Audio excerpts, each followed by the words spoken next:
When this boy shows up to duel one of Eldragon Academy's top students without even bringing a weapon, everyone thinks he's completely insane. After all, his opponent is Laika, an overpowered sword prodigy who's famous throughout the academy. Most students are already convinced he's about to get crushed, but Zeke, he just laughs, because he knows she's nowhere near his level. The duel begins, and Laika attacks instantly, coming down with a powerful strike from above. Zeke dodges it effortlessly. She immediately follows up with a wide slash, but again, nothing. No matter how hard she tries, she can't even touch him. Meanwhile, Zeke casually avoids every attack while joking around like he's playing with a child. Now the entire arena is stunned by his speed. Laika, getting more and more frustrated, snaps at him to stop talking and actually focus on the fight. So Zeke finally decides to end it. In an instant, he moves so fast that Laika can barely process what happened. One punch. That's all it takes to knock her to the ground. She struggles back to her feet, completely shaken. She can't understand it. How did she fail to land even a single hit while he overwhelmed her so easily? And Zeke calmly tells her the truth. No matter how hard she tries, they're simply on completely different levels. But while he's casually talking, Laika suddenly goes for a sneak attack. Unfortunately for her, Zeke effortlessly deflects it and instantly counters, sending her flying straight into the wall. The entire crowd falls silent. Most of the students can't believe what they just witnessed. They never imagined Lady Laika could lose to anyone in the academy. And now everyone's thinking the same thing. Who the hell is this boy?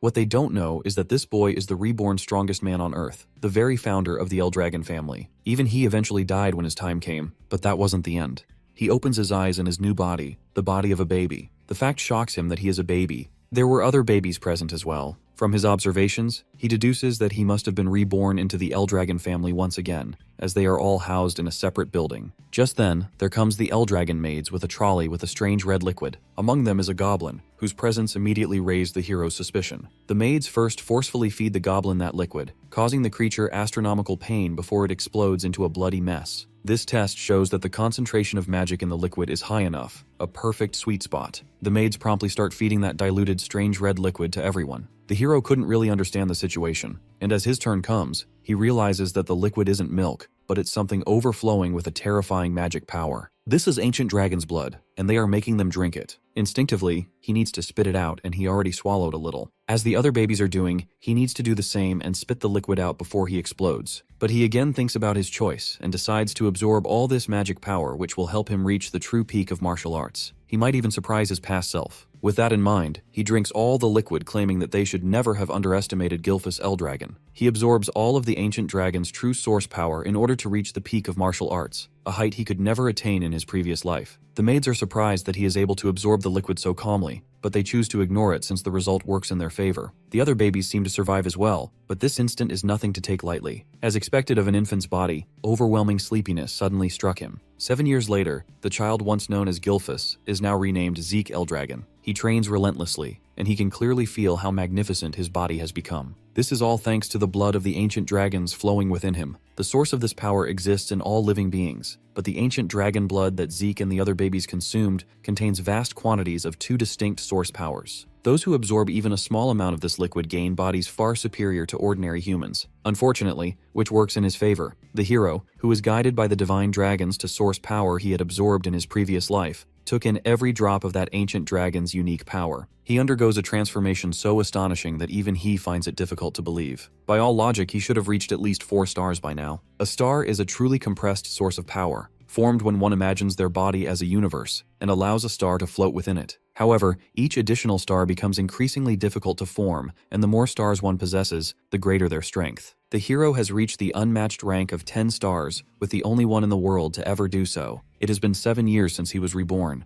His mother has already passed away, and his father never showed up. Being reborn thousands of years into the future shocks him, but what irks him more is the reality of this era. A millennium later, the world has become a place where the strong devour the weak. Well, isn't that 2025 in a nutshell? The clearest example of this is the dragon's trial ritual. Only the babies who survive are allowed to train as warriors of the Eldragon family. Throughout these years, not a single obstacle has been able to stand in the hero's way. Zeke tries to investigate the combat training in his family, but the maids have nothing to say. More like they aren't allowed to say. The maid he interacts with is a 3-star fighter, which is enough for basic combat training. He feels exhausted having this bare interaction even after living together for 7 years. Later, he goes towards the forest and eats the poisonous herbs as a part of his training. He first senses the presence of someone and notices an angry boar with a black mist around it, which didn't exist 1,000 years ago. Soon enough, they get into a fight and he slams the board with a powerful punch. The damage seems surprising from someone at his level, 1 star. But the quality of a star is what really matters. the hero takes his leave with a boar and decides to go on a journey. Unbeknownst to him, a strange man has been hiding nearby. He witnesses the fight and immediately realizes that Zeke is no ordinary child. Not only does Zeke defeat the boar with ease, but he also notices the man's presence. However, as the child of the family head, Zeke is not permitted to leave freely and remains under constant surveillance. The stranger grows interested in him. Later, the hero overhears a group of warriors discussing something. He enters the room asking for their interest, to which they explain that they have come to retrieve Zeke, and he needs to take an examination, which makes the hero furious. He thought he was returned to the main family,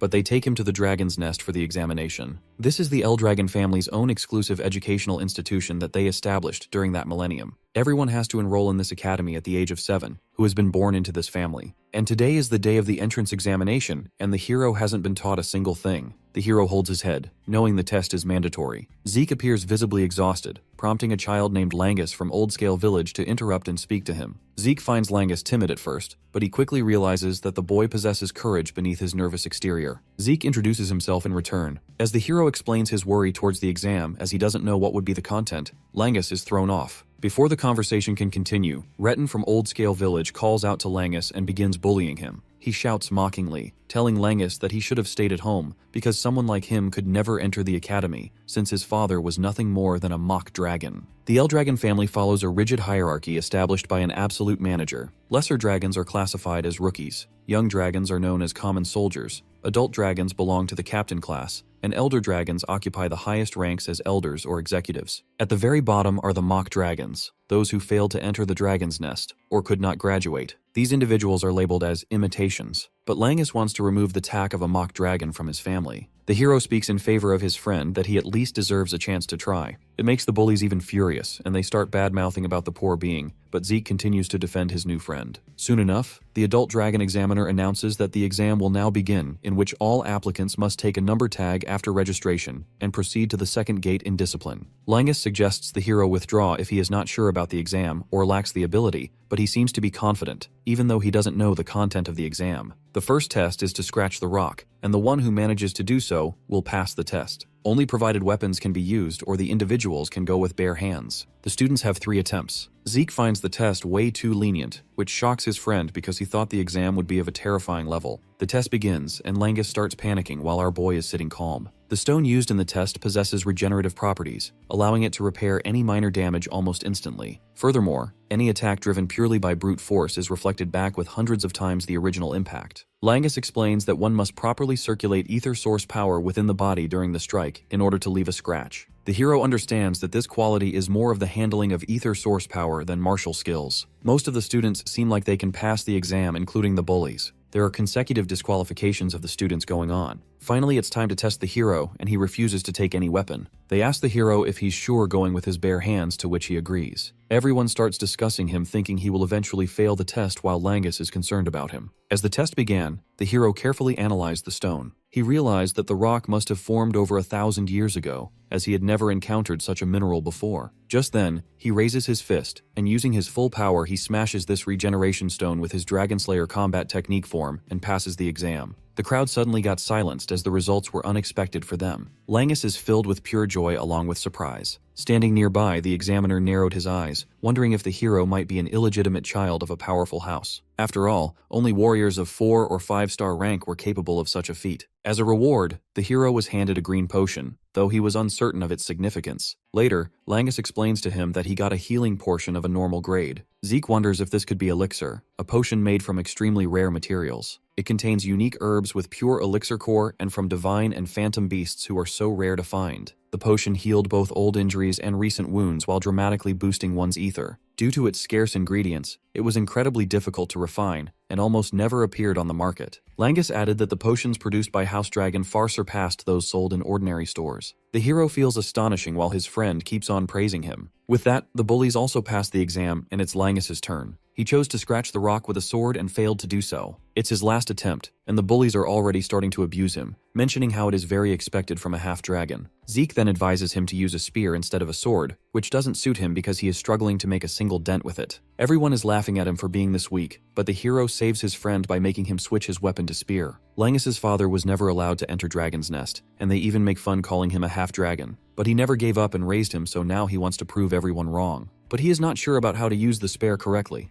Zeke advises him to trust it straight without thinking too hard. It is impossible for someone to trust the spear straight and damage our generation stone who is holding a spear for the first time, but he should not judge himself without even trying. They both just met today, but since the hero believes Langus to his fullest, then he also wants to do so. Without wasting any second further thrusts the spear straight into the stone and feels like it was part of his body from the start. To their surprise, he not only scratched the stone but pierced it through. Zeke is very impressed and cheering high for him. And this is how he passed the exam, which he couldn't even believe in himself. The tears of happiness fall down his face while the bullies are all tense. With this, the test is over and the entrance ceremony begins. Zeke wonders if there was only one test, but his friend explains that there might be another after their entrance. The head of the Eldragon family enters to give them their congratulatory words. Zeke comments on the head's gloomy face while Langus is trying to make him quiet. There, Zeke meets the Eldragon family's current forces with quite a few 6-star levels among them, which seems like a decent force. Balza Eldragon is the head of the family, which looks like on an 8-star level. This start level was barely a dozen in the whole world back 1,000 years ago.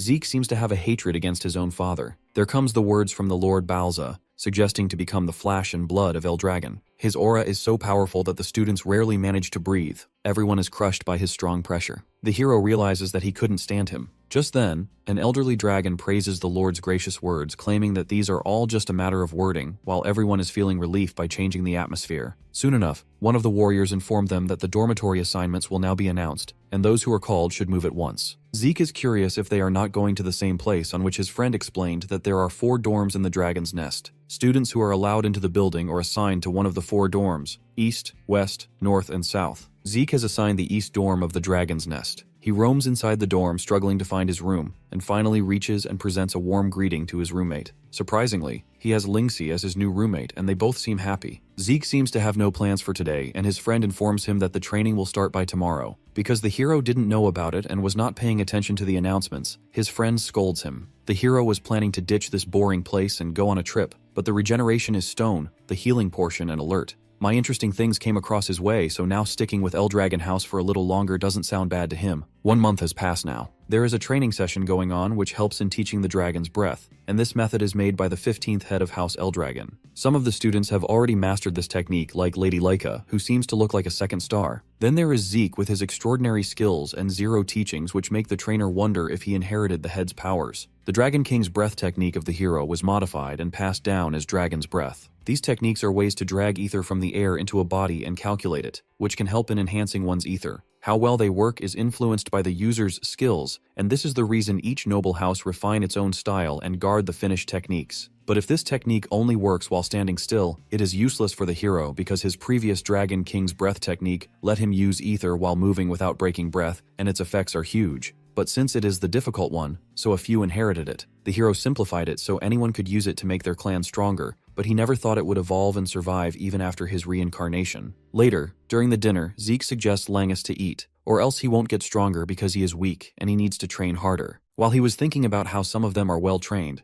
Laika interrupts the hero, mentioning that he was amazing earlier. Langus gets super nervous and informs him that she is the head's daughter. Being truly unbothered, our boy mentions that he is also the head's son. He keeps ignorantly answering her questions while advising Langus to eat food rather than spacing out. This makes her excited, and she offers him to become her subordinate, because being an illegitimate child, he needs allies. She wants him to help her become the next head, and in return she will reward him generously, but calmly refuses the offer. Even when she tries to bribe him with the head's potions, he rejects. Laika can project her ether outside her body, which is pretty impressive to achieve at her age. He aggressively informed Laika that he has no interest in being the head, and will not serve anyone because he's the strongest. Laika offers him a fight, and everyone reaches the training ground to witness the fight. Zeke realizes that things turned out to be serious, while Langus informs him that she's not only Lord Balza's daughter, but also has Typhona blood, one of the 4 great houses backing Eldragon. Like other kids, she is a genius, and just 7 she mastered every form of her house. Unfortunately, this is new to the hero because he only knew her as the head's daughter. But still, he seems confident, and not knowing things make him even more excited, even though his friend keeps on insisting that he doesn't stand a chance in front of Lady Laika. Both the fighters are more than ready. Zeke asks her the reason for which she is forcing on fighting him. It is because she wants to be the next head by defeating him, and claim the seat to make him serve under her. When the hero seems clueless about his own family, Laika asks him if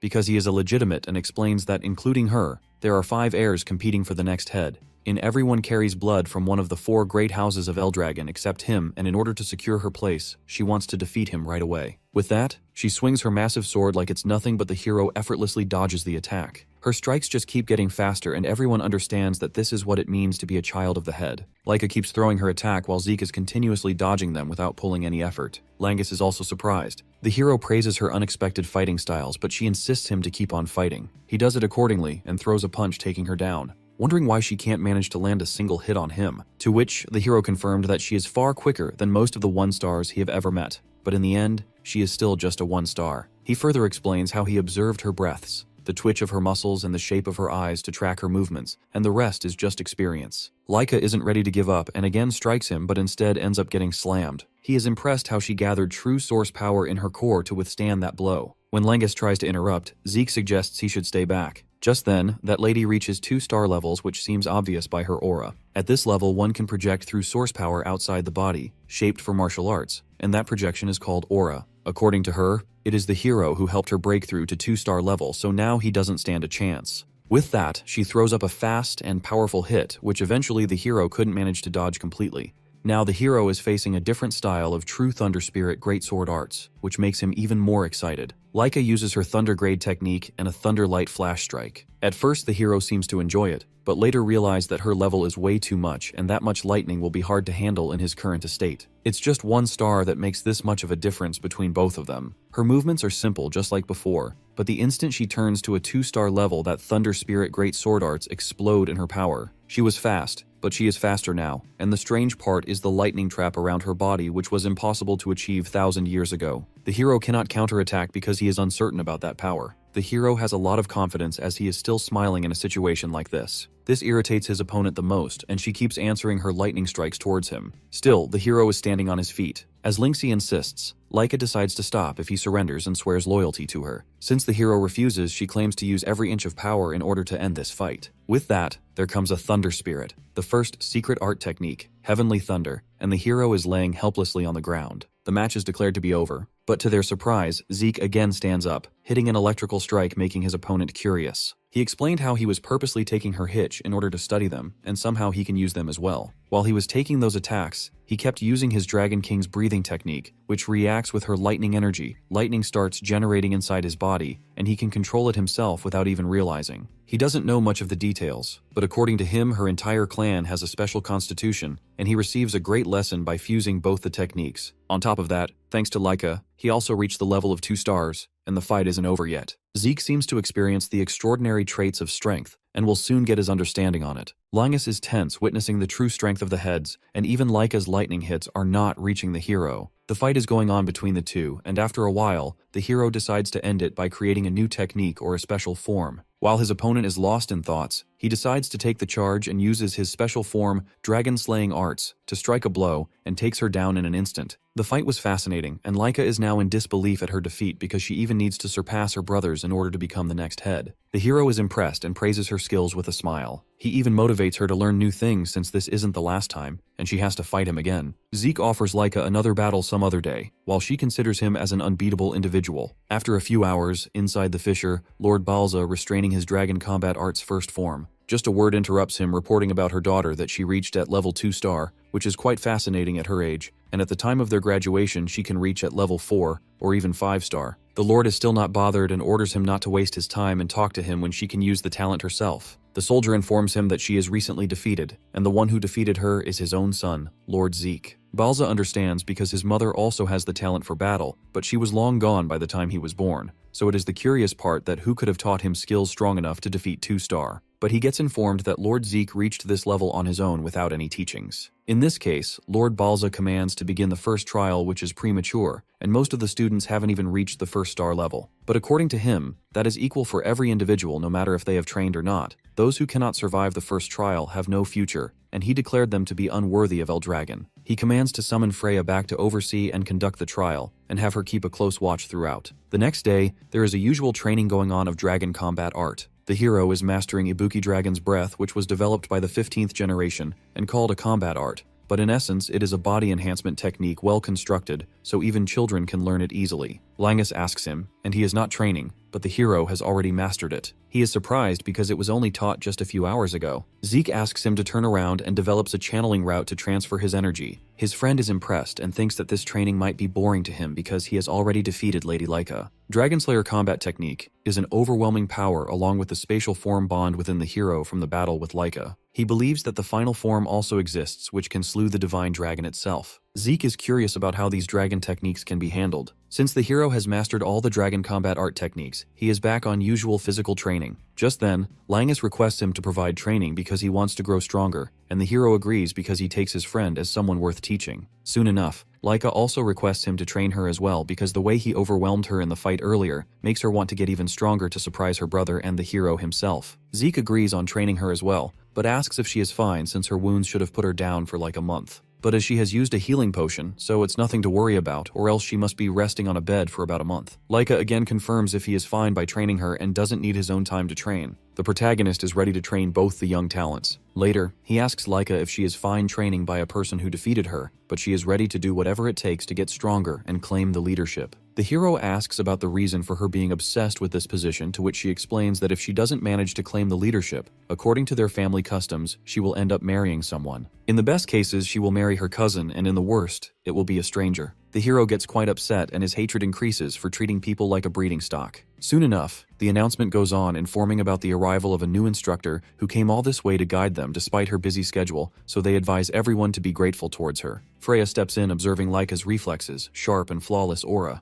They introduce her as Freya Wingkick, a member of the Black Dragon Corps. She warmly greets them all and recognizes Zeke asking about his non-surprise reactions. The hero confidently mentions how there is nothing to be surprised about, and mentions her intriguing skills, which makes Freya understand why the head was so concerned about this boy. The hero is taking interest in her martial arts as there is no sound even from her boots. Later, she advises everyone to pass her test in which they have to take these crystal orbs and spend 1 month on poisonous Dragon Mountain. It is the home of countless venomous beasts, and even brushing against a single poisonous weed can kill anyone instantly. Zeke used to train there in his past life. If their crystal orbs breaks or goes missing during the task, that student will immediately going to disqualify and initially get expelled from the academy. She advises them to control their breathing with dragon breath technique, and as long as they keep the orb intact, they will be fine. About the monsters, she suggested killing them, or else there won't be any food for them to survive a month. The students have still 5 days left in which they can each choose and learn one of the Eldragon family's basic martial arts, and survival will become easy for them once they get a fighting style. But for the ones who couldn't manage to train in these 5 days, she isn't responsible. Children throw an innocent question about if she will help them in danger, but as expected from Eldragon family, only the strong remain, so if someone can't win, he or she will simply die. Panic spreads when the students, while the hero is wondering if this family has changed this much. Just then, Freya distributes the manual for each weapon. While Langus is struggling to choose his weapon, Zeke advises him to pick a spear, the one he used in the earlier test. He even suggests Laika picking an axe, which will cover what she's lacking. After that, Freya advises everyone to train as their life depends on it, or else they will die. She further informed that during their test, the upperclassmen will try to steal their orbs as part of their task, but since the forest is huge, the rate of both of them crossing paths are rare. A wave of fear is spreading among the students. Zeke advises them to form teams if they cannot handle it alone while he decides to go solo. He casually invites them to eat before training. 5 days later, it's finally time for their test, as they have all gathered to enter the forest. Langus nervously speaks that the time arrives, while Laika nods in agreement. He questions himself if he is truly fine to work beside her, and mutters that many belong to noble families while he is only a commoner. His fellows appear from behind and tell him that he is at the same level as them. Celine steps in and claims she also cannot believe that they work with Laika. Laika calmly replies that there is nothing to disbelieve and reminds them that all are chosen for their abilities. Langus tightens his grip on the rod and vows to give his all, and Raymond promises to live up to her expectations. Laika brightens and counts on them, then turns to Zeke and asks if he is sure about going solo. He nods with confidence while the others become nervous. Laika admits that she feels nervous too, but Zeke raises his brow and tells her that everyone there is talented enough. She questions him certainly, and he tells her that she and the others are sharp and their team's test will be easy, while Langus mutters that Zeke always remains confident. The new instructor steps forward and draws their attention. She observes them carefully and praises their group formation, and stating that teamwork will ensure their survival. She asks for their crystal orbs and explains that each must protect their own until the 1-month trial on Poison Mountains, as all orbs are identical. Zeke wonders if losing one means they can replace it. Freya continues and explains that on the mountain, they will face upperclassmen who will attempt to steal their orbs. A student asks if any of them have not reached the 1-star level, while another student claims that the task sounds easy. Freya commands them to proceed to begin the exam. They rush toward the mountain. Laika turns to Zeke and tells that she will meet him after the exam, then commands her group to move. Zeke waves calmly and Freya questions if he is not nervous. He smiles faintly and replies that he is fine, then steps forward as she watches with quiet curiosity. As moonlight spreads, an officer beside her questions if the exam is too harsh for the students. Another officer agrees and says the group still lacks combat experiences and wonders how many will truly endure. Freya assures them that the monsters on the mountain are not too strong and the teamwork will help them survive. The officer nods in agreement and Freya mutters something about releasing something. He asks for reassurance, but she brushes it off as nothing, then commands another group to head into the jungle. As the team moves ahead and spots a lone student, one archer immediately fires an arrow, but Zeke catches it easily and smirks. They look in disbelief and murmuring in confusion, but before they can react, he dashes forward and gestures for the real game to begin. Celine thrashes the monsters with her full force as another creature leaps from behind, but Raymond raises his shield and strikes through it. Lannis charges forward with his spear and pierces another monster. Laika praises them, and when they glance at her, their eyes widen at the sight of a pile of dead frog monsters around her. They claim that she truly cleared too many by herself. She chuckles softly and remarks that her 2-star level surely helps. She adds that both of them have gained 1 star since the week, while Langus lowers his head, but others encourage him, telling him that he will earn his star soon. Laika agrees and states that defeating the monster frog without a star is no small feat, and praising his flawless spear work after training with Zeke, then commands them to head back before nightfall. As they near their base, Laika halts upon seeing a senior student waiting ahead. The senior smirks while Laika questions if he has some to steal their orbs. The group tenses and Raymond lifts his shield. The senior nods and claims that the test itself is to steal orbs and admits he did not expect to encounter her base first. Laika warns him to leave before they kill him, stating that he cannot face them alone. Before she acts, 3 more seniors appear from behind. The lead one unsheathes his sword and strikes at her, ordering her to surrender. She dodges and the others rush forward. Raymond shields. Celine fights back with strength and Langus struggles to resist while the opponent demands his crystal. But Langus remembers Zeke's advice when he once asked how to face a powerful enemy. Zeke had told him that it was impossible for him to win against 3 or more upper-class fighters, yet there was still a way. Langus had questioned the method, and Zeke had smiled and instructed him to exploit an opening. Langus asked how to find it, and he told him to endure and keep doing it until the opponent exposes it, because the weaker one cannot force an opening by himself. Langus had clenched his fists and asked if he could truly endure that long. Zeke explained that endurance itself won the battle, and that defeating a stronger through patience is greater than strength, and the only Laika might be an exception to that rule. Zeke had reminded him to first believe in himself and not overthink, just wait and strike when the chance appears. Now Langus grits his teeth and holds his ground, and when the opponent loosens his guard for a brief moment, he charges and drives his spear straight through him. Meanwhile, Laika continues battling her own opponent. The senior resists but realizes her strength surpasses his even though both are 2 stars. She knows that it is from Zeke's advice and ends the fight with one decisive strike. She rushes to her team and asks if they are fine. They cheer, and Selene congratulates Langus for reaching 1 star while he is still in disbelief. Laika smiles and remarks that with everyone holding stars now, they can survive the exam, and wonders aloud what Zeke's might be doing.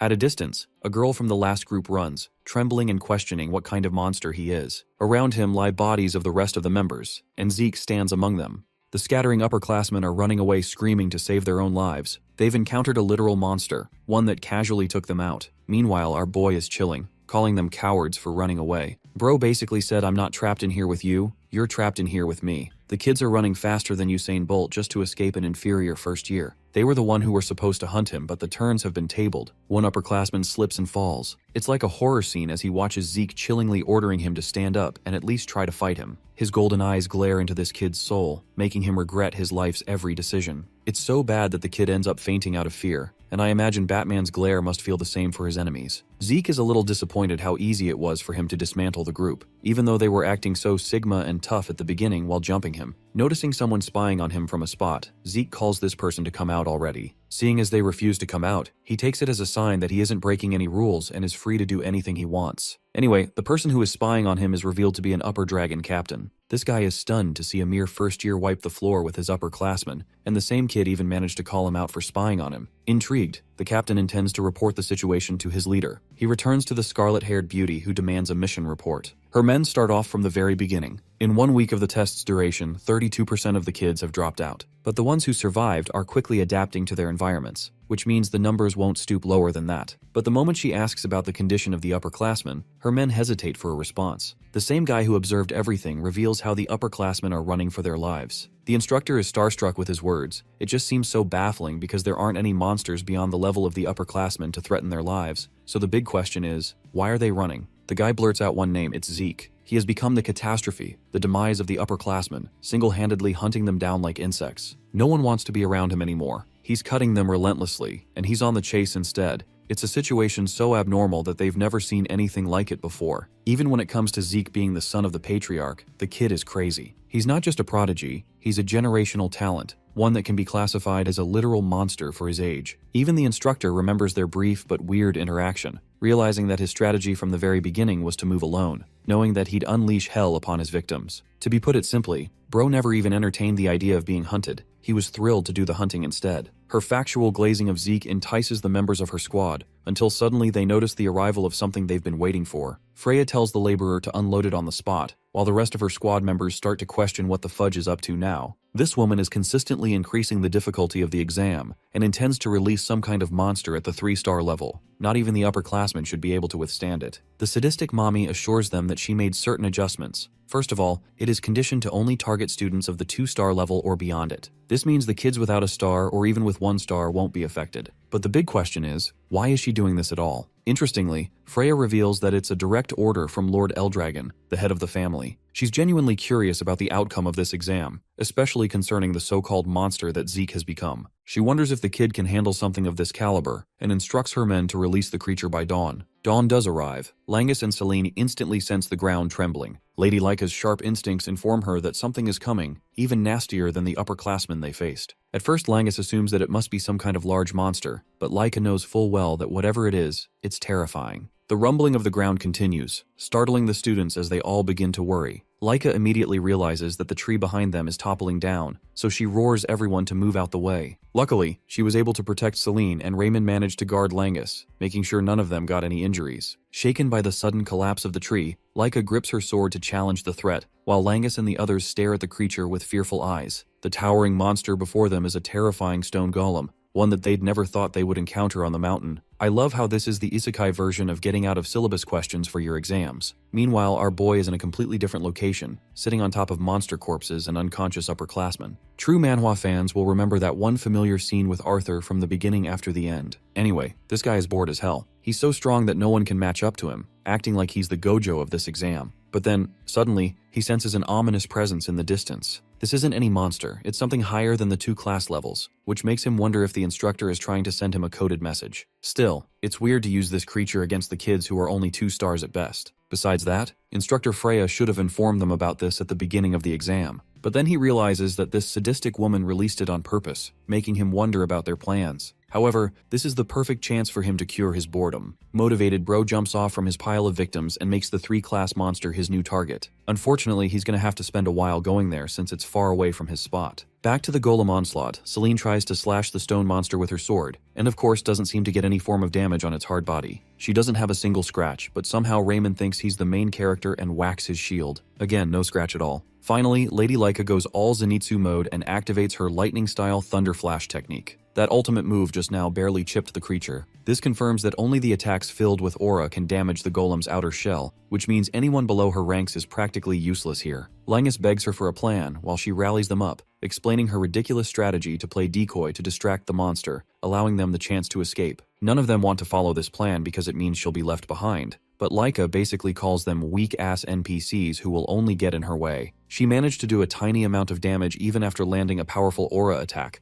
which means the rest of them can't do anything with their power of friendship Naruto mindset. Her words are right, and though it's true that they can't take it down, Raymond steps up with his shield, vouching to support her just to make sure she lands all of her attacks. Lyca thinks this is a reckless move, but Langus and Selene are also ready to support her, just as long as she can deal some form of damage. The power of friendship convinces her, and she orders her friends to cover her while she prepares. Lady Lyca charges her attack and blitzes past them with thunderous aura. The golem reacts quickly to smash her into the ground, but Raymond is there to block the weight of the blow. Even then, it stuns his body just to block a single hit. He takes a timeout while Langus and Selene tag in to distract the golem with their repeated attacks. This allows the main assailant, Laika, to jump the golem from behind with an aerial slash. Activating her Thunder Spirit Greatsword arts, she hammers the behemoth with Divine Thunder, leaving trails of lightning in the sky. Upon the conclusion of the attack, the monster seems nowhere to be found. Langus comes to her rescue, as Laika seems staggered and lost. She used all of her energy just to activate that final trump card. But at least they managed to take out the monster, so she's happy that Raymond and the others are okay. But that happens to be their biggest misunderstanding as the golem suddenly emerges from the smoke, extending its hand towards the unguarded Laika. In the end, the monster snatches her in its grasp, while her friends are useless to help. She knows she made a huge mistake without confirming the kill, while Celine is terrified how the monster is still functioning fine even after basically a mini nuke.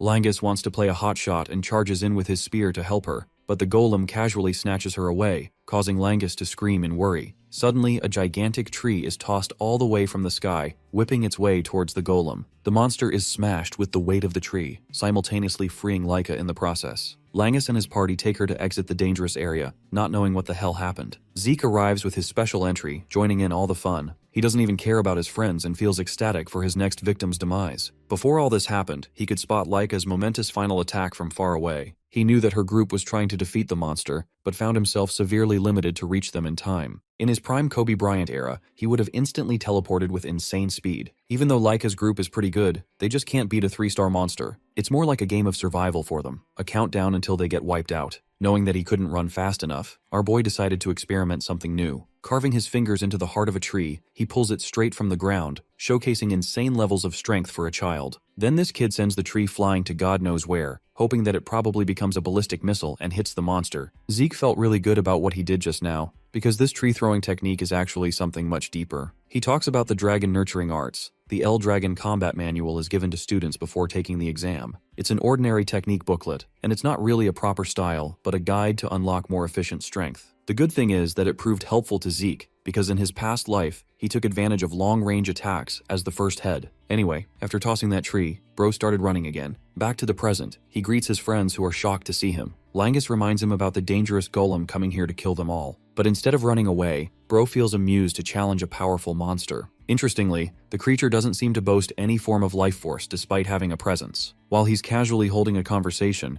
the 3-star behemoth whips a powerful punch in his way. The punch slams Zeke head on, but here's the kicker. This kid catches it with a single palm. Thanks to his genius battle IQ, he can tell right away that the monster won't be affected by normal-based attacks. And though he could easily wipe it out with aura, he doesn't want to finish things so soon. Laika watches him practically toy with the same monster that gave them a run for their money. Anyway, the golem attempts to slam him with both hands, causing Zeke to reflect on the monster's incredible speed even for its enormous size. He ends up successfully blocking the slam, feeling some level of mild discomfort in the process. Zeke tells his friends to stay out of the fight as they could get hurt, causing them to flee from the area. Now that he doesn't have to worry about going all out, Zeke shifts his weight and ends up flinging a monster 10 times his size. He still has to take care of the creature's hard shell and wonders if the golem is just as sturdy on the inside. In order to test his theory, he powers up a punch and blazingly hammers it on the golem's body. This move is Form 1 of the Dragon Destroyer combat arts, which he combines with a second style burst to pulverize the golem's interior. The burst aspect of his technique doesn't just focus on breaking the shell,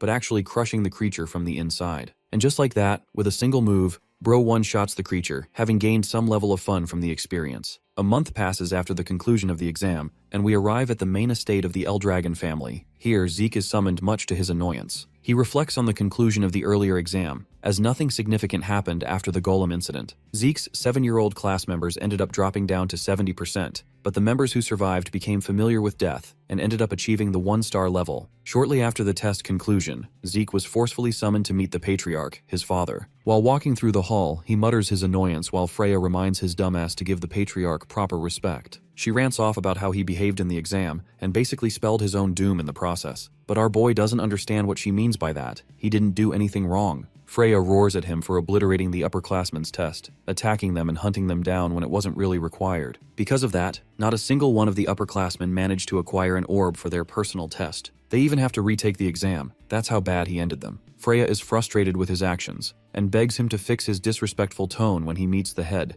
as the two of them finally arrive at the patriarch's door. The reason she keeps lecturing him to tone down and be humble is because if he doesn't do that, he will literally get eviscerated from existence. Lord Eldragon is a ruthless man with zero regard for children, and Freya doesn't want Zeke to get slaughtered like that. Even our boy feels intimidated after hearing that. Before entering his chambers, Freya announces her rank and mission intention. He allows her permission to enter, so the two of them go inside. Our nonchalant midget stares at the man sitting at his desk, his first encounter with the head of the family. Lord Eldragon is mildly annoyed, and without even extending his greetings, the dude straight up demands to know why the kid attacked his upperclassmen. Responding casually, Zeke expresses his annoyance, questioning if he broke any rules by attacking. His response baffles the patriarch, while the boy continues to argue that the only condition of the exam is to survive 1 month with the crystal orb intact. No other details or conditions were mentioned, so he followed what he was tasked. Zeke straight up grills his father, saying that he should have mentioned any bullshit rules before the exam began. Freya's face tells you everything. She's scared shitless because just earlier she told him not to argue.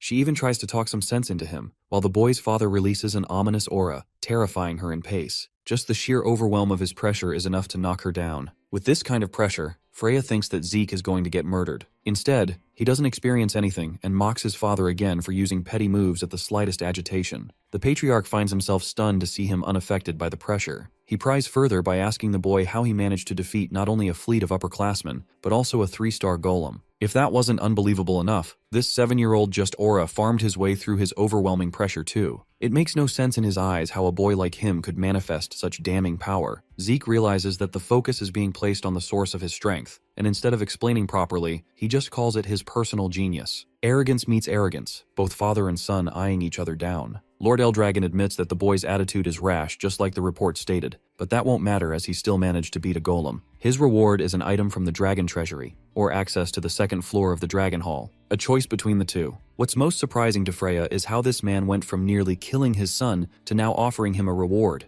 Let's discuss both options. The Dragon Hall and Dragon Treasury are vaults, each of them filled with 1,000 years worth of collectibles ever since the time of Gilphus himself. It includes plenty of books, even those that are banned in the present era. It even contains the greatest weapons, artifacts, and every possible item one needs. The facilities are supposed to be the family's ultimate treasury, but they're monitored so strictly that only a couple of students are lucky enough to enter inside. The 2nd floor of the Dragon Hall is also special, requiring tremendous accomplishments for its access. Freya can't believe her eyes. This kid is acting like a brat and he still got rewarded by his pops. To piss him off, Zeke taunts his father to give him access to both rewards. Lord Eldragon demands him to leave, but the kid disobeys a direct order and complains that he's got more questions to ask. Freya knows this clown is going to get himself killed through his tongue and grabs him to leave right away. She's like a worried mother protecting her child. But as she's dragging him away, the kid leaves on a final note. Zeke humiliates his father that the more he tries to subdue his emotions, the further he will become from being the strongest. In that moment, Lord Eldragon watches a manifestation of Zeke's might, making him an equal to him in potential. Freya shuts his ass and takes him away, leaving Lord Eldragon to reflect on the kind of presence he just felt. In the next scene, the instructor is ranting again,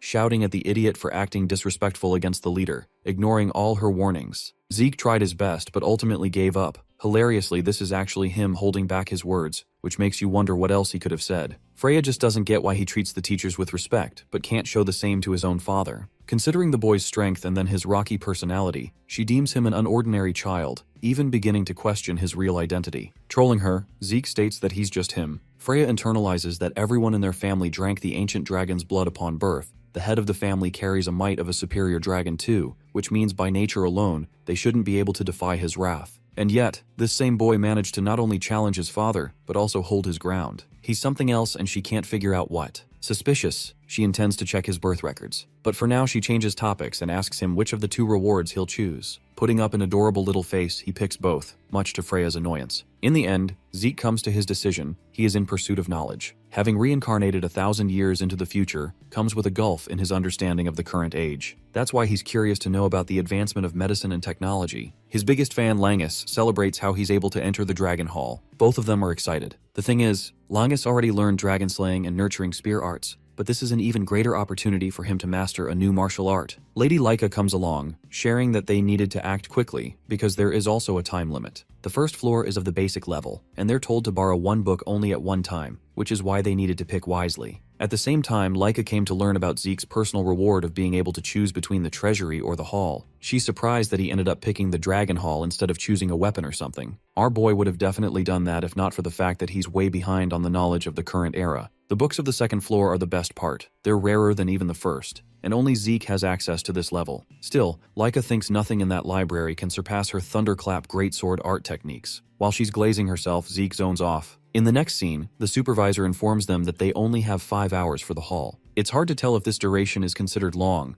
but anyway, Laika comes up with a strategy to pick one book that they want to borrow and use the rest of the time to read the others that can't be borrowed. Fast readers would benefit here a lot, but Langus is interested in honing on a martial arts book to read in 3 hours. It's difficult to choose the right book for each person, especially in a hall as grand as this one. As they're teleported inside, the party members become ecstatic at the glory of the Dragon Hall, exceeding Zeke's expectations far more than he imagined. He sets his sights on obtaining a piece of book that will knock the wind out of him, and so begins the reading experience. Zeke wilds out the second he gets his hands on the books. He's out here blitzing through content related to magic and chaos. It's too much information for him to just give up on. 1,000 years have left an incredible mark. Turns out that in that time span, their world ended up forming a connection with another one. Nearly 900 years into the past, a gigantic crack shook their reality, creating a dimensional wall called a rift. From it came the chaotic otherworld, the Chaos Realm Kansei. This world inhabited monsters birthed from the element of chaos, and in order to resist their wrath, the people of Zeke's world ended up forming primal energies within their bodies. The Eldragon family is responsible for aiding humanity against the tides of chaos. This allowed many bonds to form between families on the battlefield. 4 special warriors ended up marrying members of the Eldragon house, which ended up forming Typhona, Fafwild,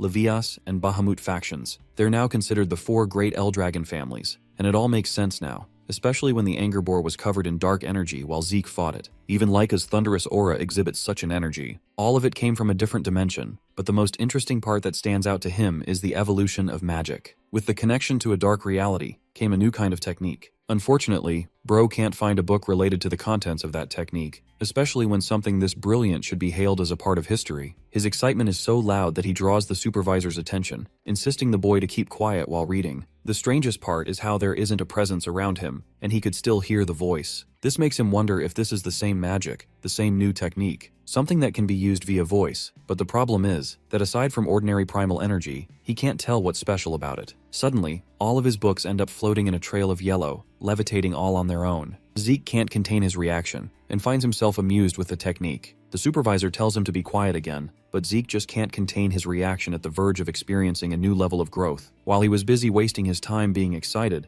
the library suddenly ended up closing in on him. Threads of ether restrain him before tossing his ass out the door. Zeke barely holds himself together while sticking his landing, questioning what the heck just happened. Bro wants to learn the same ether technique and demands the guy to use it again. Even Langus can't tell what's up with him, while Laika is confused why he's the only one who got yeeted out unlike the rest of them. Fortunately, Langus found an interesting martial arts manual that he borrowed called the Cloud Water Spear technique. Then there's Celine, who learned a movement art alongside Wind Blossom's sword technique. Raymond got his fair share by practicing the Eldragon Guardian sword technique in the library. He even got a book for his shield skills. Basically, they ended up learning the same martial arts that Zeke created in his previous life while trolling. Finally, he asks Laika, hoping to learn what she got from the experience. She reveals a book containing the heavy wave greatsword technique that the 15th Lord improved. This is Zeke's second time hearing about another 15th generation, making him wonder what's so special about it. Anyway, the 15th Lord is also directly responsible for creating Dragon Slayer combat arts. Now, even though our boy made a ton of techniques that became important manuscripts in the hall, a lot of them were improved versions of what he created. This means the 15th Lord is responsible for their advancement, impressing even the likes of Zeke himself. At first, he thought that his school life would be nothing but filled with boredom, but now he's excited for the journey to come. We get a huge time skip that takes us 5 years into the future. Here, a 12-year-old Laika is looking around to find Zeke and her friends. She learns from Langus that our boy is at the training grounds. Speaking of the training grounds, Zeke is currently squaring off against 3 of his friends, having become much stronger by age 12. Meanwhile, his father is informed about the appearance of a special rift. Standing in front of him is his Black Dragon Corps commander, Ain, who has already investigated the rift, leading them to assume it might contain magic water. The bad is that the rift is located in a controversial spot. Basically, the magic water is vital for any house because it has the capability to awaken magic by converting a person's ether source into true magic power. Not only does this bring evolution to the world, but it also leads to endless territorial wars over magic springs. In this era, the number of mages determines a house's military strength, and unfortunately, the Eldragon house doesn't own a single spring. That's why they are so desperate to conquer a special rift, and appearance of one in their territory provides them the opportunity. Currently, only a few people, including Balza, are mages in Eldragon territory. All of them are seasoned veterans who gained their magic via previous rifts. Because houses with magic springs overwhelm others through sheer numbers, gaining this rift is their top priority. The catch? The rift is in the abandoned dragon forest, right where a small-scale border clash is brewing. While most of the forest lies within Eldragon territory, it extends into land claimed by another house, who call the area the Abundant Hound Forest. That house is the Cerberus house. At that moment, Ain confirms that while the rift is technically in their territory, it reaches into Cerberus land as well. Judging by their character, the Cerberus house will definitely make a play for it. Balza agrees. Since it's a special rift, both sides have limited moves and must weigh the territorial dispute carefully. They need to move before their enemy makes a move. That's why he orders him to inform every Dragon Nest student that they are holding a selection trial. Ain immediately complies. Meanwhile, our boy and his crew are having a spar, with all of them going all out. Selene uses her Windflower sword art, Scattering Blossom. Raymond uses his Stonewall Fist, and Langus uses his Water Piercer. All of them charge at Zeke at once, but he stays ready, tackling and blocking every single attack. He praises their effort but points out Langus's flaw. Because he's so tense, he's killing the strength of his spear technique. As for Selene, she's too focused on the speed and number of strikes, meaning her power isn't carrying through. She needs to find a balance. Raymond, however, is doing well, but he needs to rely more on offense instead of just hunkering down on defense. He offers for them to come at him once again. At the sidelines, Leica comments on the insanity of the spar since he isn't even using his true source energy while taking those attacks head on. While dodging Raymond, our guy reminds her that this is part of the training.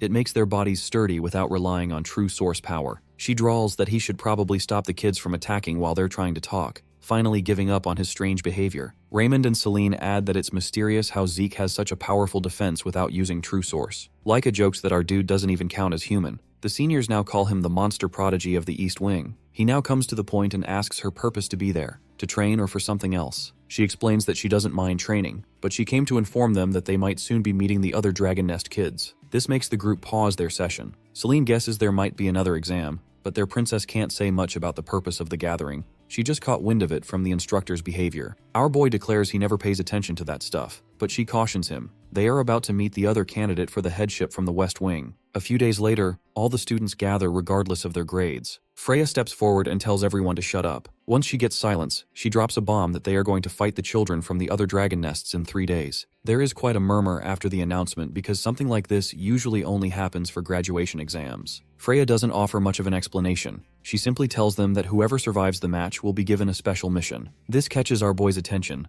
and his eyes practically turn into stars at the prospect of such an important task. She explains that the format is a winner stays on battle, with each wing, south, north, west, and east, sending 7 fighters. Everyone assumes these 7 will be top-year students, which raises the question of why she gathered everyone, including the first-year weaklings. After a while, when Freya left, a top-year student named Rick challenges the crowd. He declares that they are going to send 7 specific fighters from senior class and expects no objections. But Leica speaks up, offering herself as a candidate for the match. Rick is arrogant enough for thinking a noble bloodline isn't enough to bridge the gap between her and the strength of the seniors. In response, the Eldragon's princess accepts the challenge and reveals her 3 stars. The seniors are taken back. They assumed she'd only have 2. She agrees that the strongest should be chosen and challenges anyone who thinks they have more power than her to step up. Rick admits she is special, but he still deems the other juniors beneath them. That's when our dude interjects, commenting on how loud they're being. After a brief argument, he darkly suggests a fight to determine the final 7. His half-sister isn't a fan of the idea, as it could get violent, so she suggests holding preliminaries for volunteers regardless of their year. If they are confident, they can show their strength. Once the plan is settled, she turns to her companions. Our hero immediately agrees to participate, but his timid friend is hesitant. Zeke reminds him of all the training they've done together. Despite the immense pressure, the crew agrees to jump in. Leica looks to the rest of the crowd, but no other students come forward to face the seniors. Now, it's our usual crew against the upperclassmen. Zeke is desperately to see exactly what kind of strength these seniors are packing.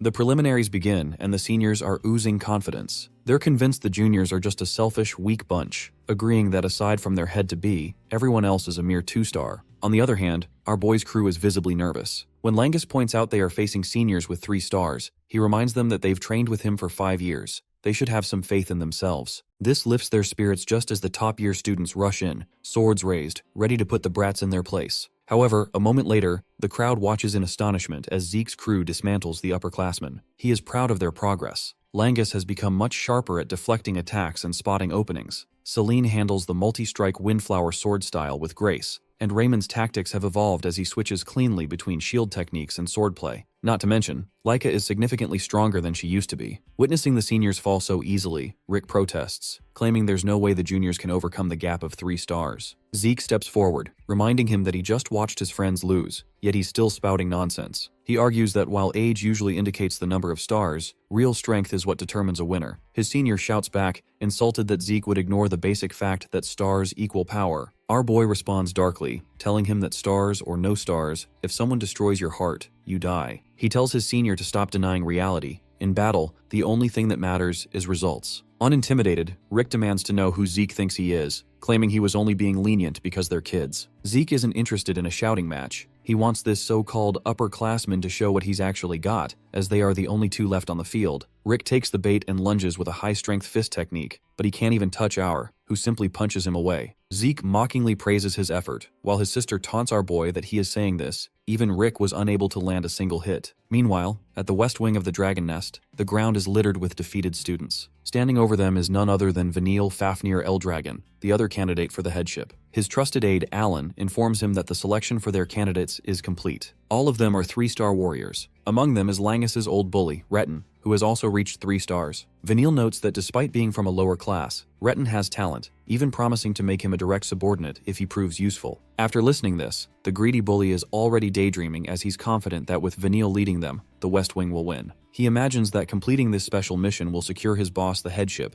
placing Retin in a prime position of power. Alan whispers to Vanille that Laika will be fighting for the other side. Vanille pauses for a second, then brushes the worry aside. He is certain he will be the winner and clear the special mission. Once that's done, he can finally show his brothers that the position of the next head of house belongs to him alone. Finally, after 3 days, everyone gathers in the main hall. Looking at the massive crowd, Langus is a nervous wreck. Laika notes that even though the exams eliminated a ton of students, the sheer number of people left is still impressive. The country boy remembers that those students will eventually be called mock dragons, just like his father. To settle his nerves, his blonde friend reminds him that they were chosen as representatives of their wing, and should be proud. He agrees with her, while promising to give it his all. Meanwhile, she also notices how quiet our boy is being. Notice her concern. He explains her that he's just busy measuring the strength of the competition, a comment that earns a cheer from Rick and his classmate, who have basically become Zeke's fan club since he kicked their butts. At that moment, he notices that while almost everyone outside of the East Wing is a 3-star, there aren't any 4 stars in sight. However, he eyes a few people who are right on the edge of hitting that 4th star, Vanille being one of them. Instead of being intimidated, Zeke is actually hyped to see what they can do. Suddenly, someone pulls Laika into a hug. Startled, she sees that it's none other than her cousin, Sandy Toporna, daughter of the Toporna family head. The commoners in the group are starstruck by her high noble status. Sandy looks the crew over and scoffs, commenting on how weak they look for people supposed to be aiding a headship candidate like Laika. Our boy chimes in, telling her she'll see their real worth once the fighting starts. When Laika hesitantly introduces Zeke as another candidate, her cousin immediately puts 2 and 2 together. He's the famous illegitimate child. She bluntly remarks that someone like him shouldn't even be surviving. Laika tries to call her out for being rude, but her cousin gives her a reality check. Bastard or not, Zeke is her rival, and the fact that she's surrounded by weaklings makes the East Wing look low quality. He just tells her not to look down on them, or she'll end up falling into a trap. The elder girl bristles at a guy with no backing daring to talk back to her, but Zeke just shrugs it off as friendly advice. Before things can escalate, Aegis Van Blade from the North Hall steps in, advising everyone to stop causing trouble. Sandy isn't thrilled about the intervention, but her hallmate reminds her that the selection match is about to begin. Right on cue, the captain of the Gold Dragon Order, Teach Mentric, better known as the Dread Educator, steps forward and announces the start of the matches. Basically, the tournament is a joint knockout battle between the 4 halls. First, the halls are split into 2 pairs, and the winners of those brackets will face each other in the final. The battles are one-on-one duels. Each hall sends out a fighter one at a time in a predetermined order. Out of the 7 participants, the hall that defeats 4 opponents first is the winner. Mentric warns everyone that the order cannot be changed once the match begins, so they need to think carefully about their strategy. He repeats that the winners will receive a special mission of great importance to the Eldragon family, a contribution that could change their lives. At that moment, both Laika and Vanille know that clearing this mission is a massive step toward becoming the next head of house. Then, it's time for the matchups. The representatives step forward to draw stones from a box. Vanille comes forward first. The blonde princess immediately points him out to Zeke, who notices that not only is Veniel powerful, but his entire team looks formidable. He also spots Retin in the West Wing lineup, acknowledging the bully's talent for reaching 3 stars at such a young age. The bully notices Zeke and Langus as well, his face souring at the sight of someone like Langus standing among the representatives. One by one, the North and South representatives draw their stones. When it's the East Wing's turn, Laika urges Zeke to go instead of her since he's the strongest. When he jokes that the honor should go to the youngest, she dryly reminds him they're the same age. Meanwhile, her cousin is annoyed that an illegitimate son is representing the East Hall instead of Laika. She protests that he isn't even a 3-star and insists the real battle is between her and Veniel. Laika doesn't budge, assuring her that their team is stronger than they look. Finally, everyone pours their ether into the stones to reveal the colors. 2 turn blue and 2 turn red.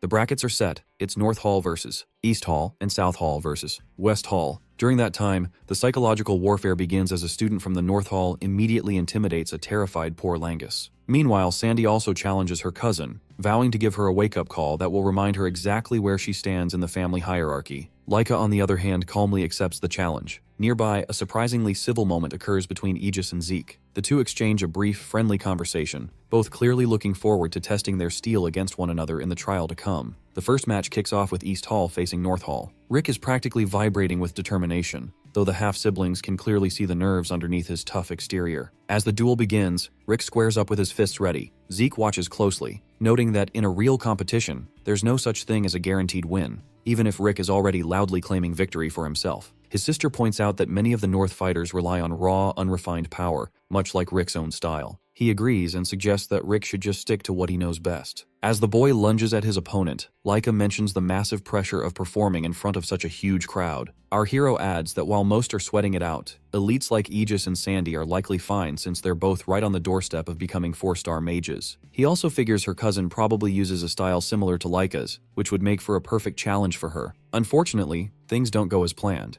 and the North Hall takes the win. This loss heaps a ton of pressure on the East Hall, and they end up dropping the second match as well. The defeated students are hit hard by guilt, but their leader quickly steps in to brush it off. He tells them they just got caught up in the arena's intensity. Since this isn't a life or death situation, he encourages them to use this safe environment to test their limits, so they'll be ready for a real battlefield one day. With 2 losses on the board, the next match is a must-win. This realization has Langus spiraling. He's been a total wreck since the morning, and his opponent looks genuinely intimidating. Zeke tries to ground him, reminding him that he's already proven he can take down upperclassmen. His friend isn't sold though. The guys at his own hall weren't this scary, and the thought of failing in front of everyone is eating at him. To help him focus, Zeke tells him to ignore everything but the opponent's sword. He gives his friend a simple set of reactions. If the sword thrusts, he should deflect. If it swings up, he should pull back. And if it comes down, he needs to step in and strike. He guides him to just respond to the blade's movement and nothing else. Zeke knows that while his timid friend struggles to find his center, his concentration is unbeatable once he actually locks in. Langus finally stands before his enemy. The crowd mumbles about how small he looks compared to the bigger North Hall fighter, betting against him from the start. But the country boy is tuned in. The match starts, and the opponent immediately breaks out the 3-leaf swordsmanship, rushing forward with a piercing strike. Langus is ready though. He reads the movement and dodges with ease. Frustrated, the senior claims he won't lose to a kid and lunges again. From the sidelines, Celine is biting her nails, noticing the North student is crowding their friend and taking away his reach. Zeke stays cool, pointing out that Langus's eyes show he's finally in the zone. He's right as Langus ducks another strike, sending his opponent into a total rage. The senior unleashes a non-stop barrage of blows, but the petite boy counters perfectly with his cloud water spear technique, moving like flowing water. The opponent is completely stunned by the fluid skill. Before he can even process what's happening, Langus hits him with a raging current pierce and shuts the match down. The East Wing finally grabs a victory. As Langus breathes a massive sigh of relief, the momentum starts to shift back in their favor. After Langus's hard-earned win, the East Hall finds its rhythm. Celine and Raymond pick up 2 more victories, leaving the team just 1 win away from a total comeback. The next match is the one everyone is waiting for. Laika versus Sandy. Our girl notes that it has been a long time since they faced each other like this. Both of them wield the power of the Thunder Spirit, but Sandy is openly dismissive. She admits she never expected East Hall students, who haven't even reached 3 stars, to actually pull off wins against her team. Laika simply tells her that they are stronger than they look. Her cousin brushes this off, arguing that the strength of allies is secondary. To become the next head, she believes one needs overwhelming individual power. She accuses Laika of putting herself in second place behind the illegitimate son, which she sees as a risk to Laika's own position. The blonde heiress admits that while she might be second to Zeke right now, she hasn't given up on the headship, and she is aiming to win against Sandy too. Sandy trashes the challenge and immediately vanishes from her spot, reappearing behind Laika for a lightning-fast strike. Laika spins and blocks the attack with her sword just in time. Watching closely from the sidelines, Aegis notices that his classmate has the upper hand, especially since she wields the Thunder Spirit with more precision than her cousin. He wonders just how long Laika can actually hold out. One of Sandy's strikes connects, but Laika stops herself from falling. The cut is shallow, but she needs to catch her breath. Longus worries that Sandy's raw strength is overwhelming Laika, while Raymond reminds the group that their friend was once trained by her cousin. Frustrated, Laika rushes in, swinging her sword wildly. Her opponent recognizes this as an old habit Laika falls into whenever she is cornered. Gritting her teeth, Laika unleashes a lightning flash slash, which Sandy counters with scattered thunder. The ground explodes in a burst of electricity as the two powers collide. The heiress is blown back, looking pretty beat up. Her taunts her, claiming she hasn't improved her bad habits at all. She suggests that if Laika had come to the North Hall instead of the East, she wouldn't be in this mess. Our girl protests, insisting the match isn't over. Her cousin tells her to just give up, regretting that she didn't persuade her father to force Laika into the North Hall sooner. Refusing to back down, Laika readies her sword. Her opponent decides it's time to teach her cousin a final lesson and strikes again, connecting once more. As Laika tries to hit back, Sandy evades and leaps into the air for a finishing move. While the rest of the crew is terrified for her, Zeke remains confident. He believes this fight is exactly what his half-sister needs to break out of her shell. Meanwhile, Sandy unleashes Heavenly Thunder, and a massive bolt of lightning explodes right where Laika is standing. By all accounts, the match should be over. But as the smoke clears, Sandy is shocked to see her cousin still standing. She can't believe Laika survived her finishing blow. Laika admits that the old version of herself would have been defeated, but she has spent the last 5 years training just as hard. She declares that the match isn't over. In fact, it is just beginning. Laika recalled her conversation with our guy just before the match. He had noticed her nerves immediately. She admitted to him that her anxiety stemmed from facing her cousin. In reality, Sandy's father was her mentor, the one who taught her the fundamentals of the Thunderclap greatsword arts. But whenever she struggled, Sandy was the one who stepped in to correct her. In that way, Sandy was also her mentor. Beyond that, Laika had never actually defeated her. She reasoned that if she had been training for the last 5 years, her cousin must have been doing the same, making a victory feel nearly impossible. To ease her doubts, Zeke asked her to look back on those 5 years. Though the memory was bitter and soured her expression, he pointed out her biggest flaw, her habit of letting her emotions get the better of her. He reminded her that her training with him had centered on staying calm. All she needed to do against her mentor was keep her cool while observing her movements. Laika was still hesitant, wondering if that would really be enough, but he assured her she would see the results in the heat of battle. He told her that her talent for reading an opponent's movement was the real deal. Besides, he also presses that she should be confident simply because she had been trained by someone like him.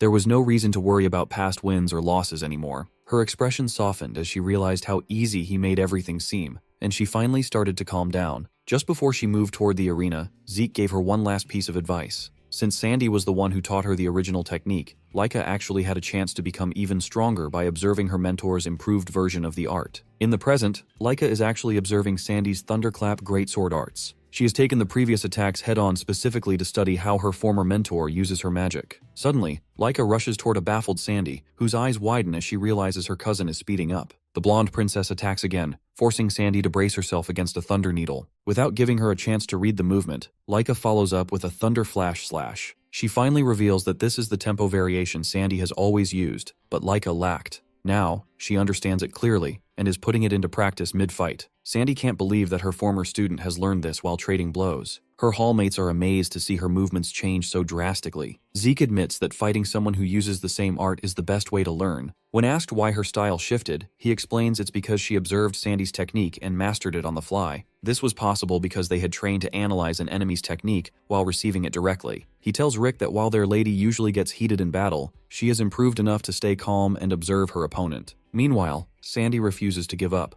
assuming Laika's technique is just a hastily copied version. She unleashes another thunderbolt, questioning if she is really being overpowered. She denies it, reminding herself of her own rigorous training. However, Laika rushes in and shows her the true power of the Thunderclap greatsword arts. Her Heavenly Thunder move is the finishing blow, leaving the arena crackling with lightning. Before going down, her former mentor chuckles and admits that Laika has really grown stronger. The match is over, and the winner is the East Hall. Vanille notices our boy from across the room. Meanwhile, the crew rushes to Laika, though Zeke isn't exactly happy that he didn't get a turn to fight. Laika comments that if she had lost, he would have been the one fighting Aegis. When asked if she knows Aegis, she denies knowing him personally. but notes he's famous enough to be called the greatest genius of the Van Blade family. Inwardly, Zeke admits that Aegis is ahead of all the other competitors. Even for Zeke, the results of a match against him are a total mystery. At that moment, the captain steps forward and declares that even though the East Hall has claimed victory, the matches will continue. This catches everyone's attention. Even Merlin comments that the event should be over. Our dude suspects there's an ulterior motive but brushes the concern off. After all, he finally gets the match with Aegis he wanted, and for him, that's enough.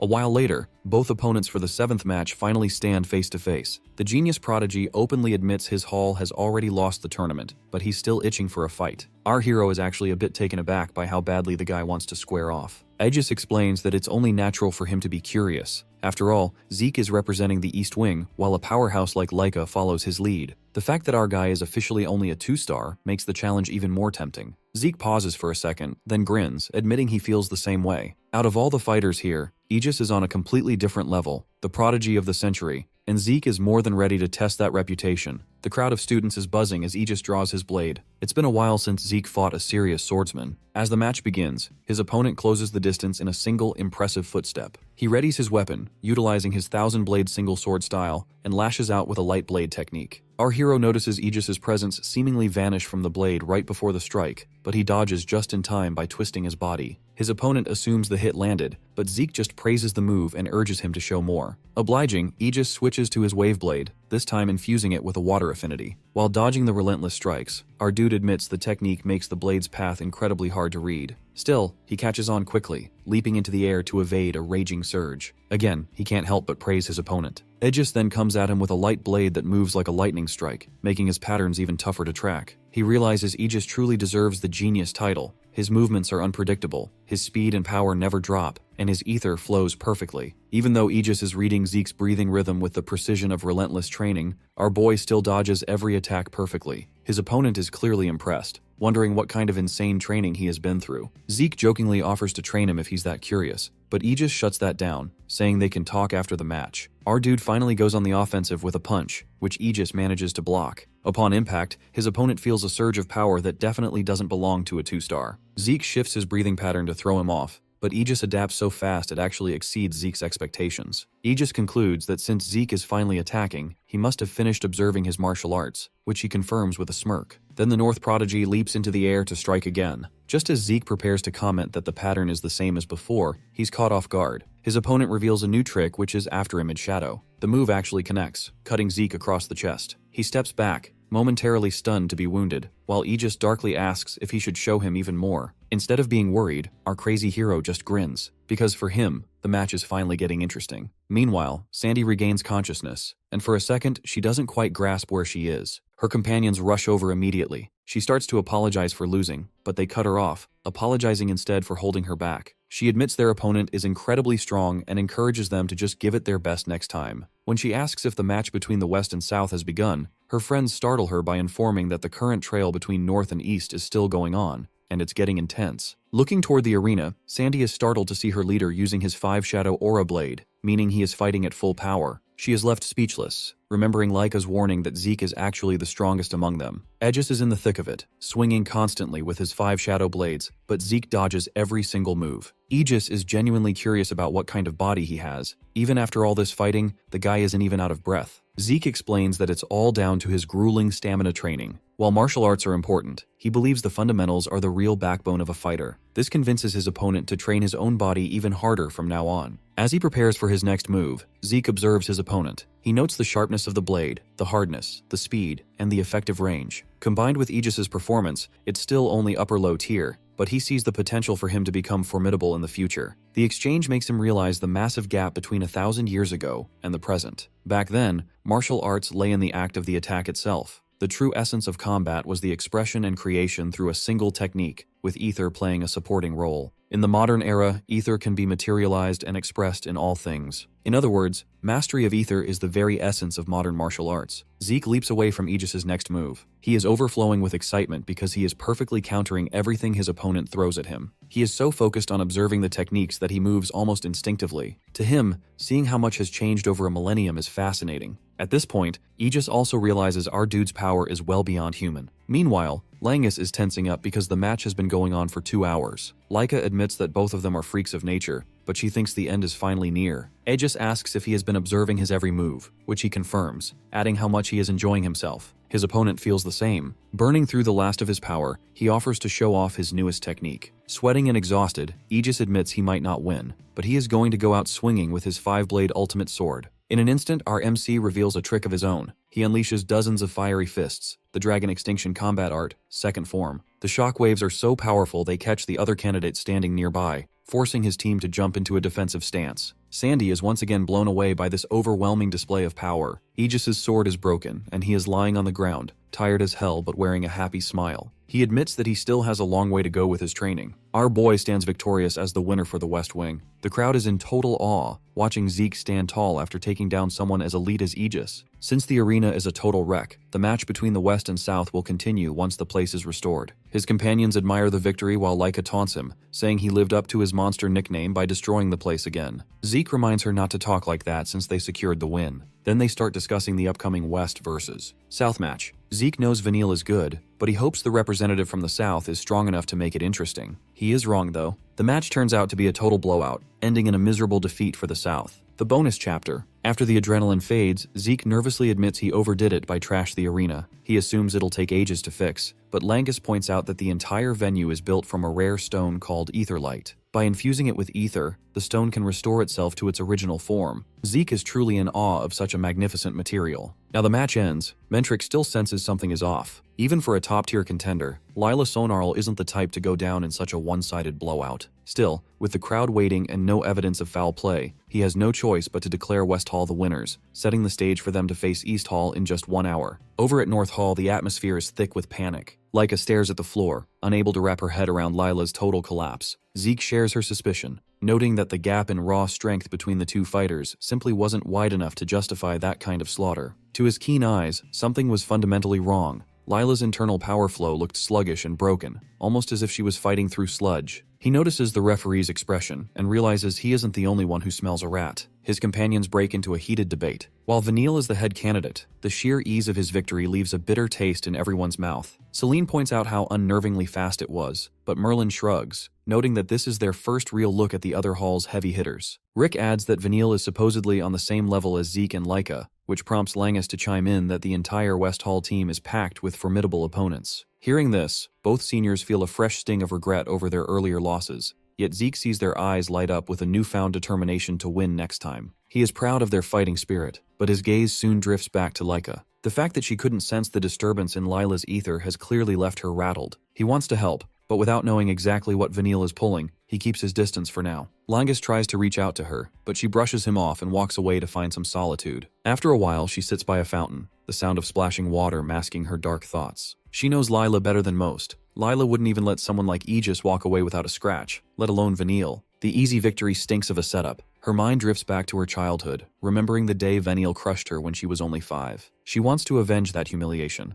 but as she realizes Zeke is the one who will face him next, a wave of relief washes over her. She hates herself for this feeling, as it feels exactly like admitting defeat. The moment is interrupted when Vanille strolls up with his entourage, mocking her sour expression. He doesn't waste time with pleasantries, immediately reminding her of the possibility that she might end up as his wife if he claims the position of head. Laika snaps back, asserting that she is the one destined to lead, but the fire in her voice is flickering. The older candidate just laughs softly and whispers in her ear, reminding her of how easily he handled Lila, and claiming that even she knows she is outmatched. His hand grips her shoulder, his tone turning dark as he warns her to give up and submit now so he will treat her kindly later. With a snarl of disgust, she jerks away and bolts from the area. Once she is gone, Vanille turns to his aide to ensure their plan is still in motion, specifically their strategy for handling Zeke during the finals. Alan suggests they strike early, especially now that our boy has proven himself by taking down Aegis. Vanille agrees, though he admits Zeke is sharp, perhaps sharp enough to notice a trap. He notices that our boy was intentionally taking hits during the earlier match with Aegis. That's why they should take advantage of his recklessness. He is determined not to let an illegitimate brother take his spotlight,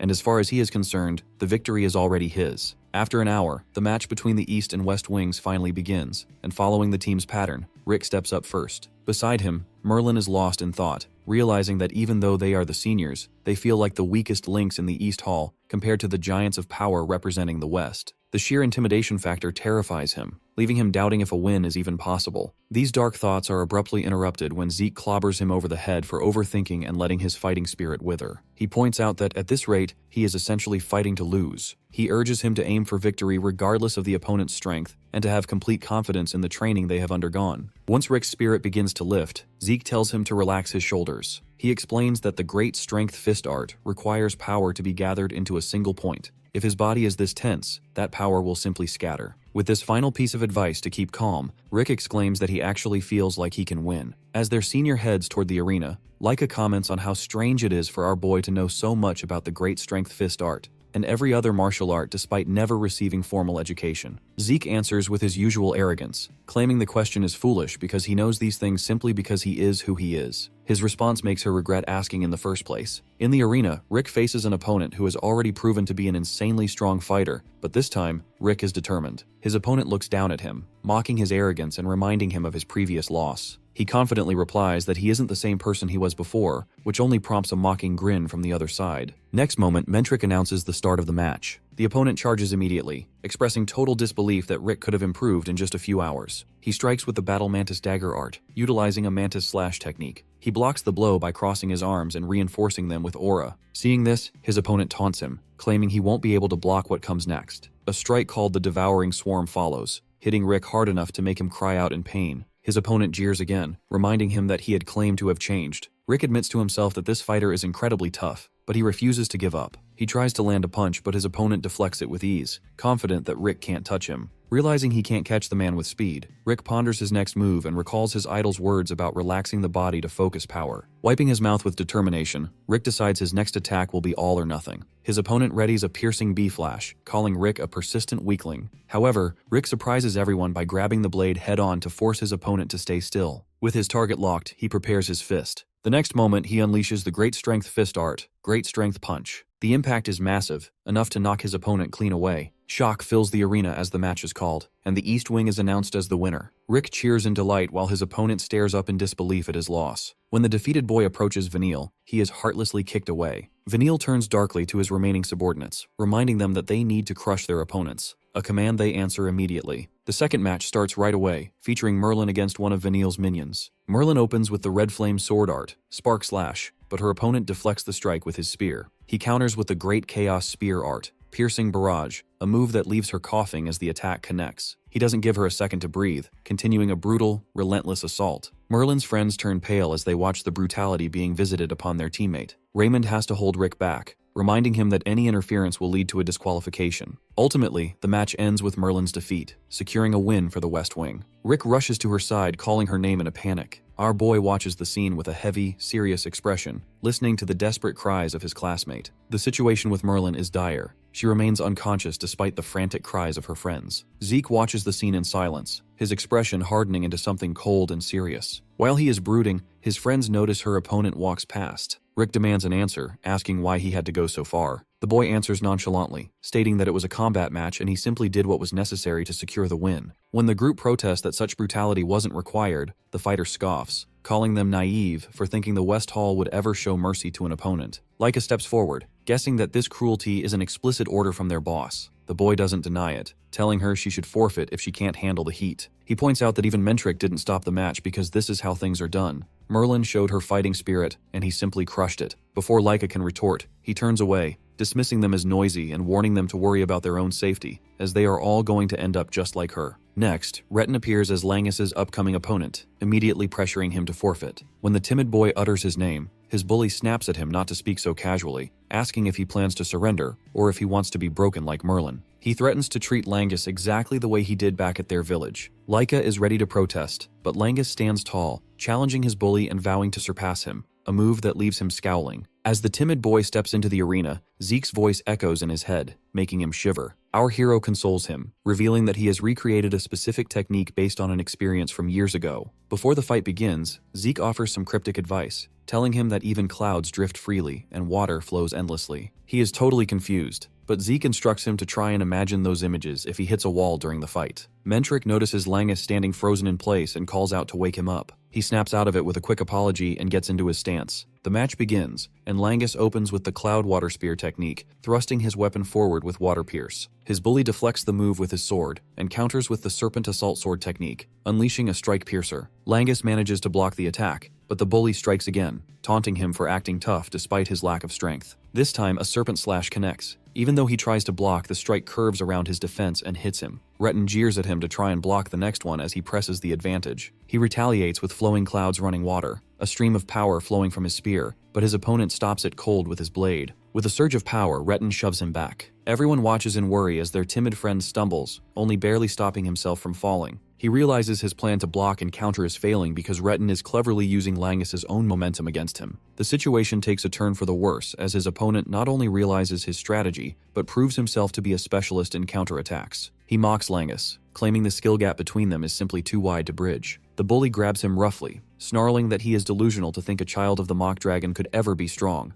In his eyes, he is just trash, exactly like his father. Langus shouts at him to keep his father's name out of his mouth, but this bully simply slaps him aside. He scoffs that Langus can never be the real thing and will never defeat someone of his caliber. Retton's words shatter the poor boy's spirit. He sinks into despair, believing he was wrong to think he could ever be strong, that in the end, he is nothing more than a fake dragon. As a tear falls, a memory surfaces from a time he spent fishing with his father. He remembers telling his father how much he enjoyed fishing, and his father replied that he too loved to watch the clouds while waiting for a catch. At that moment, his father had quoted the same words Zeke used, that clouds drift calmly while river water flows endlessly. He explained that watching the clouds makes one realize how small human worries truly are. At the time, Langus didn't understand the depth of those words, but his father assured him that one day he would. While Langus teeters on the edge of unconsciousness, Mentric watches in stunned silence. His cruel opponent doesn't wait for a recovery. He hoists Langus up by his uniform, taunting him for being a failure just like his father. But as the thoughts of clouds and water echo in his mind,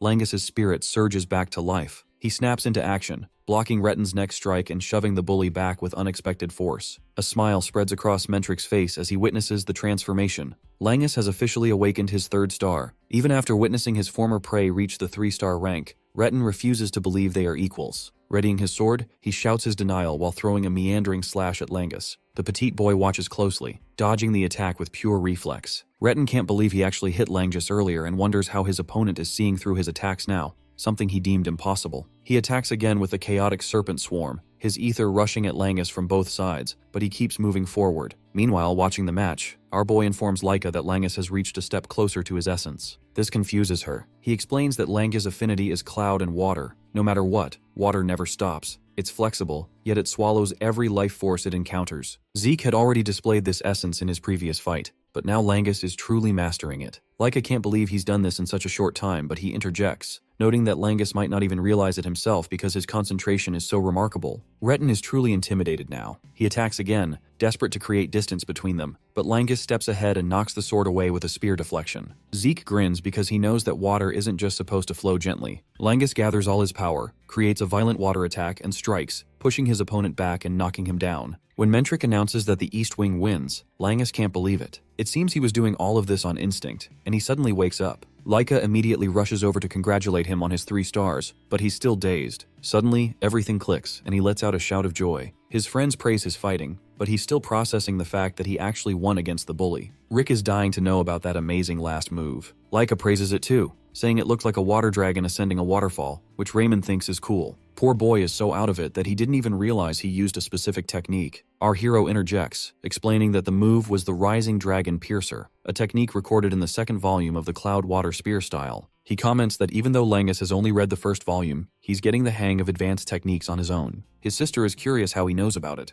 Zeke can't exactly say he created the technique, so he makes an excuse that he caught a glimpse of it during his time in the library. Reaching that level through self-study is an amazing feat. In reality, Zeke, as Gilphus, never actually wrote this technique in the book. It's likely his descendants split the technique into volumes and stored them in upper-level storage to keep them away from inexperienced kids. However, his timid friend was able to carve the path of the hidden essence on his own, which makes him amazed to see such young talent. Mentric reminds them they've been chatting for too long. Celine apologizes, as it's finally her turn. The morale of the East Wing students has peaked after Langus's victory, but the West Wing has become more berserk, resulting in Celine's defeat in the next match. However, in the 5th match, Raymond shows his grit and wins. Now the contest moves into its latter half. Celine regrets her loss, thinking they could have secured the overall win already. Laika consoles her, pointing out they still have 3 wins, which puts victory within reach. Once she wins her match, they'll be the victors. When our boy asks about her well-being, she reminds him she's fine, though she points out that he's standing a bit too close. She then assures him she will win, but as she heads toward the arena, Zeke senses something uneasy.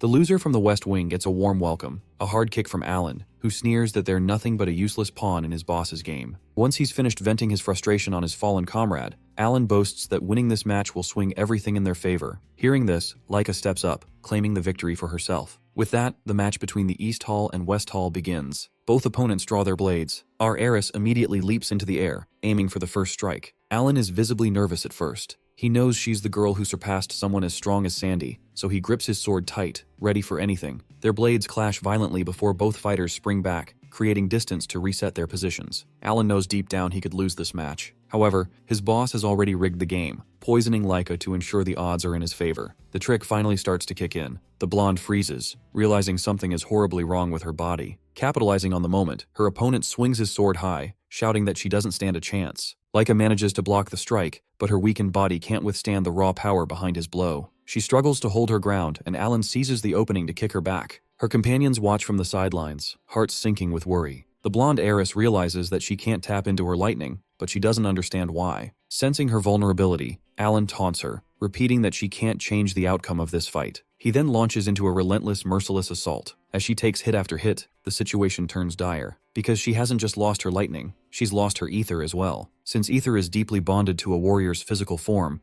every strike Alan lands is now life-threatening. Without her ether to shield her, she's defenseless. Her opponent attacks again, and Laika grows desperate just trying to survive. Watching the match, even the northern students sense something is off. Aegis is the first to notice that her ether has completely vanished. Laika eventually falls to her knees, covered in injuries, coughing up blood and gasping for air. Even her opponent has to inwardly admit her endurance is incredible. Surviving this much punishment proves she truly is a worthy candidate for the head of the house. The very next moment, he looks toward his boss, who gives a dark signal to finish it. Alan prepares for the final, lethal strike. Seeing this, Langsus tries to intervene, but Raymond holds him back. Our protagonist is also ready, his ether surging as he prepares to jump in, but they don't need to because Sandy suddenly appears, blocking Alan's strike with her own blade. Zeke lets out a massive sigh of relief at the sight. Alan screams at her for interfering in the match, but Sandy tells him to shut his mouth. She knows exactly what he was trying to do. He wasn't just trying to win, he was trying to kill her cousin. A stunned silence echoes through the hall at Sandy's claim. Alan outrageously denies the accusation,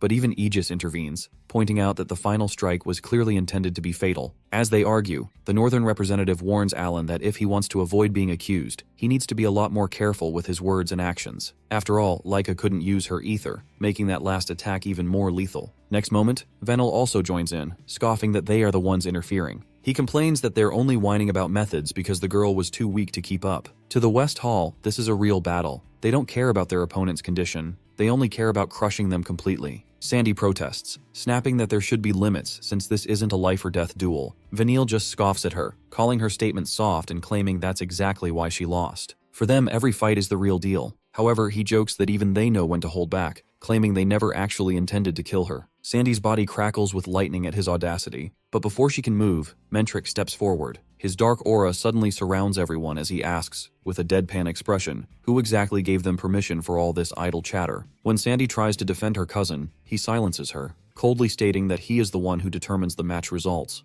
and they don't have right to be there, let alone protest. His words carry enough weight that Aegis immediately apologizes. Mentric then officially announces the West Hall as the victor, and clears everyone from the ground except for the participants of the next match. Scooping Laika up, Aegis asks his classmate to grab her sword. The next moment, our crew rush over, frantic with worry, but Aegis calms them down as he's already given her a healing potion and is heading straight to the medical office so she can recover. Zeke apologizes for the trouble, but Aegis already knows, if Sandy hadn't stepped in, Zeke was going to do the exact same thing. Zeke doesn't deny it. Sandy then brings up the elephant in the room. Vanille's side might be getting stronger, but they aren't strong enough to overwhelm her cousin in a one-sided battle like that. Her classmates agree, noting that this match followed the same suspicious pattern as Vanille's fight against Lila. Before heading out, Aegis warns our boy to stay alert and watch out for the West's dirty tricks. He appreciates the concern and turns to face his new opponent. Vanille is cocky as ever, claiming himself as the absolute victor of this match. Our boy doesn't even grace him with an answer, which makes his opponent scowl at the perceived disrespect. The match begins. Vanille opens his mouth to teach our boy a lesson and wipe that arrogant look off his face, but he doesn't get the chance to finish. His words are muffled by a sudden explosive punch directly to his face. Vanille is thrown back so easily it leaves the entire audience, including the captain, stunned. Our boy just scoffs, mocking how Vanille talked so big about real combat only to let his guard down instantly. He extends a hand, challenging his enemy to show him that real combat he loves so much. Before the match even begins, our guy warned his opponent that he's treating this like a real-life battle, hoping Vanille won't regret his own words later. His cocky opponent, confused by the sudden shift in energy, retorts that it's the hero who's going to regret stepping into the ring. As they square up, our boy makes it clear they'll see soon enough who's left standing.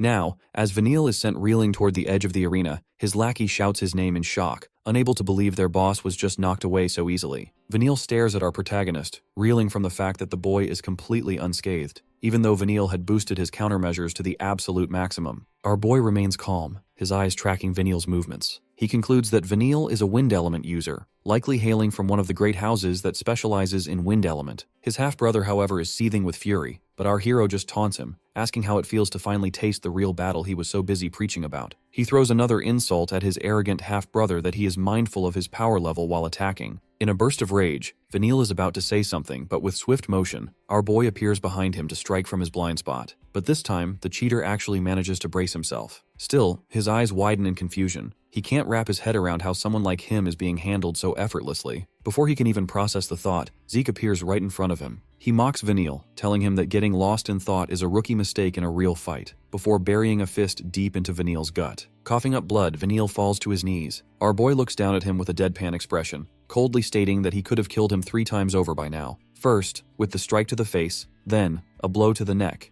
and finally, he could have easily stopped Vanille's heart. If this were actually the real battle Vanille wanted, he'd be dead meat. Our dude is just being gracious enough to hold back. Before the poor Western boss can even wrap his head around what's happening, our boy delivers a sharp kick to his chin, coldly announcing that break time is over. It's time for Vanille to get a real taste of battle. The Northern elites are taken aback by the display. Even Aegis has to admit that his previous match with Zeke was just a friendly spar. In a real fight, the boy is a ruthless monster. As his opponent groans in pain and struggles to stand, Zeke reminds him how stupid the West Hall guys are. They think real battle means crushing enemies while instructors are watching and healing potions are standing by. To Zeke, they don't have the slightest clue what a life or death struggle actually looks like. Vanille weakly tries to shut him up, but Zeke continues, pointing out that they're just masking their own weaknesses with cruelty. Driven to a boiling rage, Vanille screams at him to be quiet. His ether begins to swirl around him violently, leaving the audience tense, wondering what he'll pull next. Vanille sneers, calling Zeke nothing but a lowly brat who dares to preach to him. Despite the furious ether surging toward him, Zeke remains calm. He looks at his opponent as if he's just a child having a rebellious fit, openly challenging him to go ahead and vent his frustration on him. Infuriated, Vanille shouts at him to stop acting like a know-it-all. He unleashes his technique, Stormblade. A massive ether storm erupts, threatening to crush Zeke where he stands, but Zeke leaps gracefully into the air, easily avoiding the disaster. On the other hand, his enemy needs a single touch to use his trick on our boy. Meanwhile, the audience is struggling to even see the match. That's because Vanille is using the Fafnir family's wind aura, which makes his attacks almost invisible to the naked eye. Sandy remarks that such a sneaky power perfectly suits the Fafnir family, earning a light reprimand from her friend, though even he admits the barrage of invisible attacks is a dirty trick. Lanxus watches from the sidelines, visibly worried for his friend. Vanille is growing increasingly frustrated that he hasn't landed a single hit. Zeke just goads him further, telling him he's just going with the flow. Not in the mood for a lecture, the angry boy leaves an opening, and Zeke promptly cracks him over the head. Vanille tries to retaliate again and again, but every time, Zeke slips right past the wind blades with a cool head. Like a wise old man dealing with a brat, Zeke asks if he's finally satisfied. This pushes Vanille over the edge. He screams that he's going to kill him for mocking him. As Vanille lunges forward for one last strike, Zeke settles into a stance, his fist ready. He's already predicted the trajectory. His opponent's body has reached its absolute limit. He wisely advises Vanille to throw in the towel before things get even uglier. However, the sneaky snake has already found an opening as he manages to grab Zeke's ankle, transferring the same ether-blocking poison into his system. Zeke stops mid-sentence, catching the sudden menacing glint in his opponent's eyes. With an evil smirk, Vanille declares that Zeke is finished. At first, our boy doesn't realize exactly what just happened, but Vanille doesn't waste a second and unleashes a barrage of gale bullets, forcing Zeke to brace himself against the onslaught. From the sidelines, his friends watch with bated breath. Aegis is the first to notice a subtle shift in Zeke's body aura. Suddenly, Leica appears, supported by Merlin, commenting on Aegis's sharp intuition. Everyone is shocked to see her out of the infirmary so soon, but she reassures them that she's fine for now. Raymond asks the burning question, does she know what's happening to Zeke, judging by she has experienced the same thing? Leica can't say for certain, but she suspects it's the exact same phenomenon she experienced. The sudden, total inability to use ether. Looking back, she realizes this likely happened to Lila during her match against Vanille as well. The crew panics at the thought of Zeke being stripped of his ether power. Vanille, meanwhile, is feeling himself. He's ready to make Zeke pay for his defiance and for looking down on him. With a violent snap of his blade fan, he activates his first secret art, Hurricane Dust. A massive, swirling storm of wind ether erupts, swallowing the arena. He directs the full force of the cyclone toward our hero, certain this will be the killing blow. Langus screams Zeke's name in terror. But to everyone's absolute shock, Zeke doesn't just withstand the attack. He lunges through the storm and punches Vanille clear across the arena. Wiping blood from his mouth, Vanille stares back in disbelief while wondering how could his attack have no effect. While the rest of the audience stands stunned, Leica just watches with a knowing look. She knows better than anyone. Being unable to use ether won't make a bit of difference to a powerhouse like Zeke. Meanwhile, looking at the substance he's starting to detoxify, Zeke recognizes it as a poison. Vanille grits his teeth because his poison is supposed to be undetectable. However, our hero turns to his opponent and actually praises his talent for using a toxin that blocks the ether of others. That's exactly why Vanille won his previous matches so one-sidedly. Not to mention, the fact that this poison remained undetected even by someone like our boy until it entered his own system proves Vanille's genuine talent. The Western leader seriously wants to know how Zeke was able to strike him even when his ether is blocked. At that, Zeke boasts that such a minion poison is meaningless against his might, even if his ether is sealed away. Vanille clenches his fist in a rage, hearing his life's work dismissed as meaningless. Little does Zeke know, Vanille is the one who created it. Zeke offers a genuine compliment, noting how exceptional it is that Vanille created a poison with such specific properties. He points out the brilliance in its design. The toxin remains completely harmless to Vanille's own body even as it flows through his ether, yet it is perfectly engineered to suppress the ether of anyone else it touches. He loudly declares that the poison won't have any effect on him, making his opponent realize he has already detoxified himself. Zeke continues his lecture, telling Vanille he shouldn't need to depend on poison regardless of how good it is, which catches Vanille off guard. Our boy is ready to end this match now, but his half-brother grits his teeth, thinking about all the crap he went through to get this poison. He remembers being raised in a cutthroat competitive world where he was pressured to become the next head. If he didn't, he would have no value. People always compared him to his siblings. Even the younger one, Leica, had more martial arts potential than him. Even his mother scolded him for his lack of talent. In those dark days, he found his own niche, poison making. He used his poisons to chase the head seat just to get his mother's acknowledgement. Angrily, he attacks Zeke, screaming about what he could possibly know about his struggle of being constantly compared to genius candidates. He rushes forward, intending to strike, but Zeke grabs his hand mid-attack. Zeke's grip is so tight it forces Vanille to drop his weapon. Everyone is astonished, wondering what he is planning to do next. Vanille is still stuck in the belief that no matter the method, even using poison, he has to win. Since he lacks true combat talent, he doubles down on his toxins. He pulls out a poison needle loaded with a special, highly toxic blend. It's so lethal that even he, the creator, can't fully detoxify it. He doesn't even care if he inhales some of the smoke as long as he claims victory. But his thoughts are interrupted when he sees Zeke holding the same needle, asking if this is his last move. Vanille is so freaked out that he falls back in shock. He can't believe what kind of person he's up against. Our guy steps forward, grabs him by the shoulder, and tries to make him understand that he's misunderstood what it means to be a martial artist. Whether he has talent or he can block ether doesn't matter as much as the thirst to win. At least, that's what Zeke thought. Besides, he tells him he was wrong to say he had no talent in martial arts. In reality, he just chose the wrong weapon. For a guy like him, he needs something with a longer handle, like an umbrella. Vanille is totally baffled. Zeke emphasizes that throughout history, things like fans and umbrellas have been used as weapons. Anything can be a tool of war. His half-brother is too shocked to speak, as Zeke lectures him on finding a specialty that actually suits him. Our boy tells him to stop lamenting his lack of talent if he truly wants to be a warrior. He was right to think that anything goes on a battlefield to win and protect comrades. His way of thinking isn't wrong, he's just applying it in the wrong place. To his half-brother's absolute astonishment, Zeke offers his hand, offering to mentor him and make him strong. Vanille is in disbelief, but Zeke reminds him that he's already stronger than him, which is proof enough of his expertise. Seeing Vanille hesitate, Zeke assures him that under his guidance, he will forge him in a way that he won't have time to whine about his lack of talent. But his half-brother is still a bit hesitant, thinking it sounds too good to be true, but his desire to be strong wins out. He reaches up to take his brother's hand. However, before their hands can meet, Zeke remembers they're still in the middle of a match. He punches the life out of Vanille to officially end the fight. His opponent can join him after the match is over. The captain declares the match over, having noticed how Zeke detoxified that poison in a split second. He announces the East Wing as the winner, and Zeke's comrades cheer loudly. Even the northern elites are happy to see him victorious. Now that the selection matches are concluded,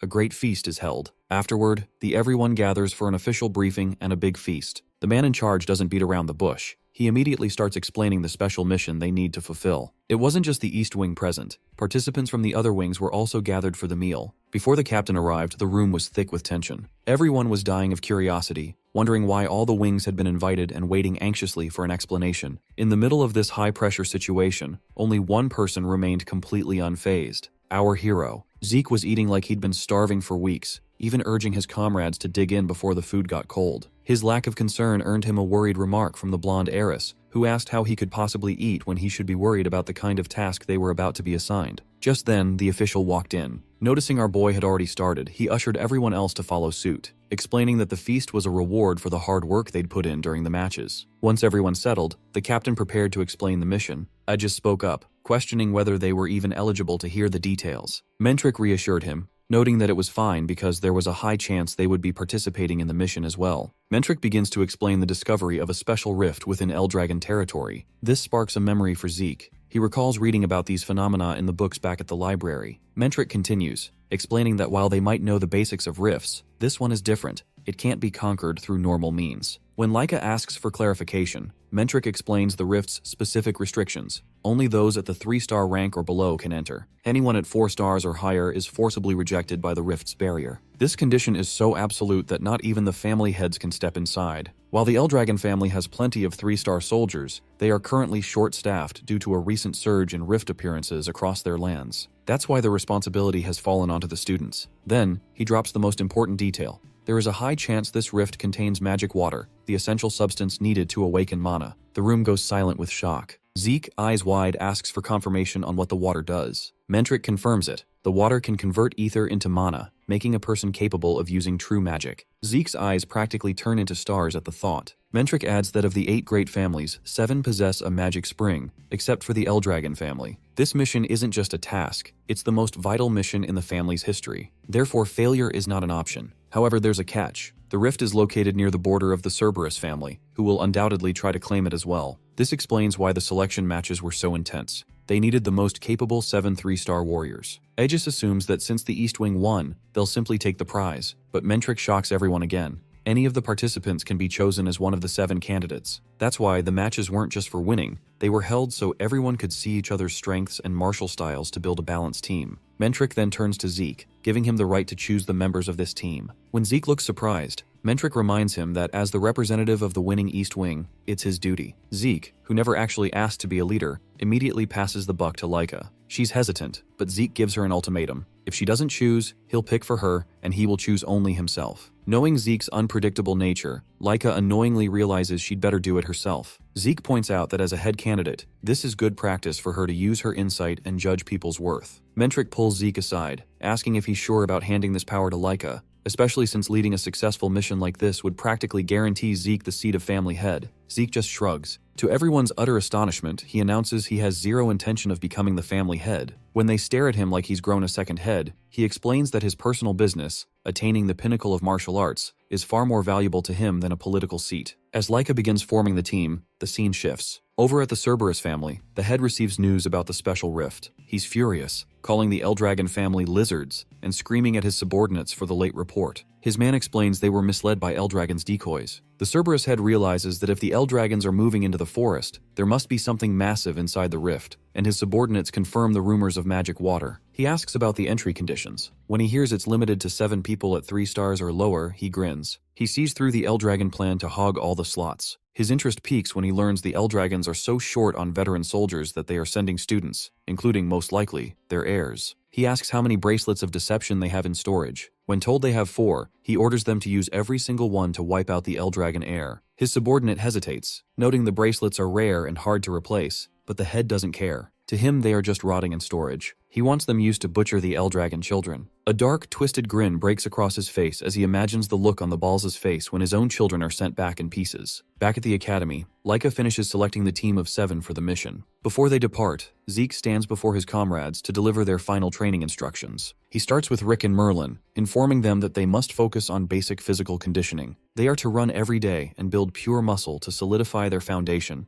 as this will allow them to handle far more powerful martial arts in the future. The 2 seniors are energized by the directive and immediately commit to the task. For Raymond, Zeke has acquired a regeneration stone. This stone possesses the unique ability to reflect any impact it receives 100 times over and cannot be broken by ether. To demonstrate its power, Zeke punches the stone without using any ether. The spectators watch in awe as he effortlessly blocks the massive recoil with his shield. He instructs Raymond to block the reflected impact head-on to sharpen his parrying skills. Celine admits that she never considered using a regeneration stone for such a purpose. Next, Zeke turns to Celine. He tells her to strike the stone repeatedly with her sword while utilizing her ether. He demands that she focus her power on a single point rather than letting the force of her strike scatter. When her initial attempts fail to hit with precision, Zeke reminds her that focusing one's entire strength on a tiny point is much harder than it sounds. He takes a sword and demonstrates a perfect pinpoint strike, leaving Celine amazed by his skill. He explains that while her Fuka swordsmanship relies on a high volume of attacks, she must learn to value the precision of every individual blow. Finally, Zeke approaches Langus. His friend looks nervous about the upcoming lesson, but Zeke simply presents him with a feather. Using the wind technique he observed during his fight with Vanille, Zeke makes the feather dance through the air. The others are stunned that he managed to replicate a specific chi technique just by experiencing it as an opponent. Zeke raises a spear and swings it, telling Langus that he must train by surrendering himself to the flow. Langus is hesitant, noting that a feather is almost too light to control. Zeke clarifies that the goal is not to chase the movement, but to become one with it. While controlling the feather with his wind energy, Zeke explains that once Langus masters the art of surrendering to the flow, he will be able to create that flow himself. The blonde princess arrives to interrupt, warning the group that they must deploy immediately to stay on schedule. Looking at his friend's back, Langus still feels uncertain about his abilities, but his classmates encourage him to simply give it his all. As they move out, Zeke remarks on how interesting this group has become. Leica confidently declares that they have formed the best team possible. Waiting for them is Aegis, completing the specialized recovery unit. Sandy, Aegis, Lila, Vanille, and Alan, and Zeke, all under the leadership of Leica.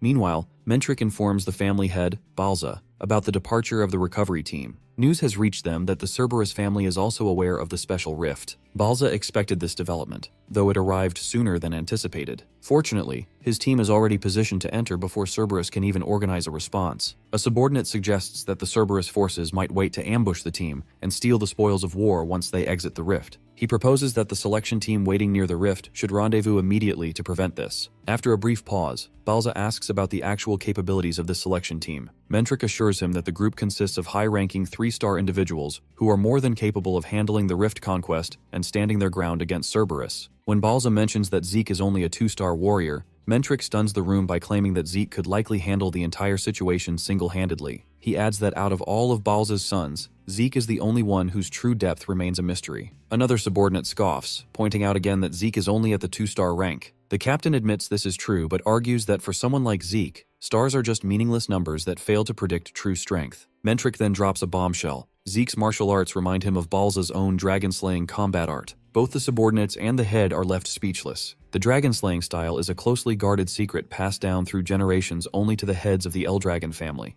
It is impossible for any common person to learn. When a colleague asks if he is certain, Mentric confirms that having seen both Balza and Zeke in action, Zeke's skill is already on par with his father's. For a moment, Mentric wonders if there is more to the story, but he dismisses his own wild imagination. Balza then reveals that a few years ago he had Freya investigate Zeke's background. She found nothing to suggest he had any martial arts training before entering the dragon nest. This leads the subordinates to conclude that Zeke must have developed these skills entirely on his own. The captain points out a theory they can hardly believe. Perhaps Zeke is a reincarnation of one of the progenitors, or maybe even the 15th generation head. This leaves Balza silent, questioning the true nature of his own son. The two subordinates look to Balza for an answer, but he finds the notion of Zeke being a progenitor's reincarnation completely absurd. He brings the discussion to a close, concluding that if Zeke possesses that level of power, he can certainly handle whatever the Cerberus family throws at him. 1 week later, Freya and her subordinates wait at the edge of the rift. She scans the area for the vice-captain, who has vanished yet again. Sighing at his antics, she wonders if more people will arrive, just as the selection team pulls up. She taunts them, suggesting they should have run faster if they wanted to be early. Laika calmly replies that they had no intention of wasting their stamina before the mission even began, then asks why Freya is present. The elder woman explains that she is no longer acting as their teacher. She is there to guard the special domain. Some rifts are so powerful that they bleed into the outside world, forming a dark domain around the entrance. Zeke looks closely at the pitch-black trees within the domain and recognizes the same black mist he felt from the anger boar. He realizes now that the creature's strange behavior was caused by the rift's influence. Freya clarifies her role. She is there to prevent interference from the Cerberus family. If the Eldragons successfully secure the magic water, their strength will skyrocket, something the Cerberus family will surely try to stop. Her job is to handle any monsters pushed out of the domain and keep intruders at bay as well. She then demonstrates the rift's barrier by reaching out. Her hand is instantly rejected. The special rift only allows 7 people of 3-star rank or lower. 4-star monsters and warriors are physically barred from entering. Zeke steps forward and touches the barrier. Hearing that it can't be broken by force makes him want to try it anyway. Seeing his manic expression, Freya reminds him to actually listen to her instructions. He lies, claiming he is listening perfectly. Since the Cerberus family hasn't arrived yet, Freya urges them to enter immediately and wishes them luck. As they enter the domain, a pack of deer-like monsters charges at them.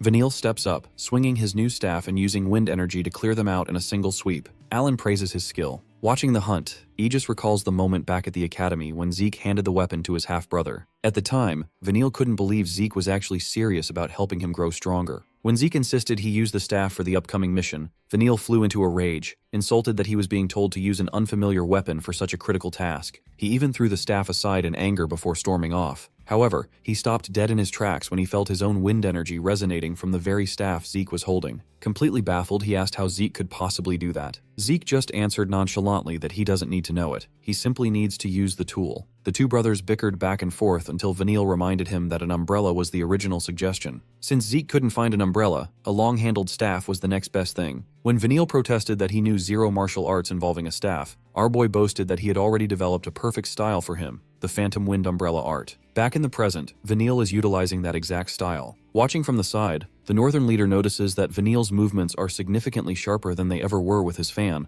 and the technique matches his wind aura perfectly. At that moment, Alan asks nervously if Zeke really created a custom martial art from scratch. Zeke admits it with a shrug, leaving the boy shaken. Even his own leaders doesn't know who our hero truly is. Meanwhile, Lila approaches Zeke, staring at him for a moment before asking for the truth. When Zeke proudly confirms he is the creator, she accepts it with a look of pure awe. Not everyone is so easily convinced though. Sandy scoffs, claiming it is impossible to simply create a new martial art. Aegis starts to point out that normal logic doesn't apply to Zeke, but Sandy drops it, focusing instead on her irritation with Vanille. She rubs salt in his wounds, mocking him for being unable to win without poison and accusing him of being a liability with an unknown art. This sparks another heated argument between the Western and Northern students. Aegis tries to calm the group, reminding them that they must cooperate because the dangers inside the rift are unknown. While the Western students eventually fall silent, Sandy continues her tirade, unable to stomach working with someone who tried to kill Laika. She tries to recruit Lila into her grudge, but Lila has already moved on, focused solely on the success of the mission.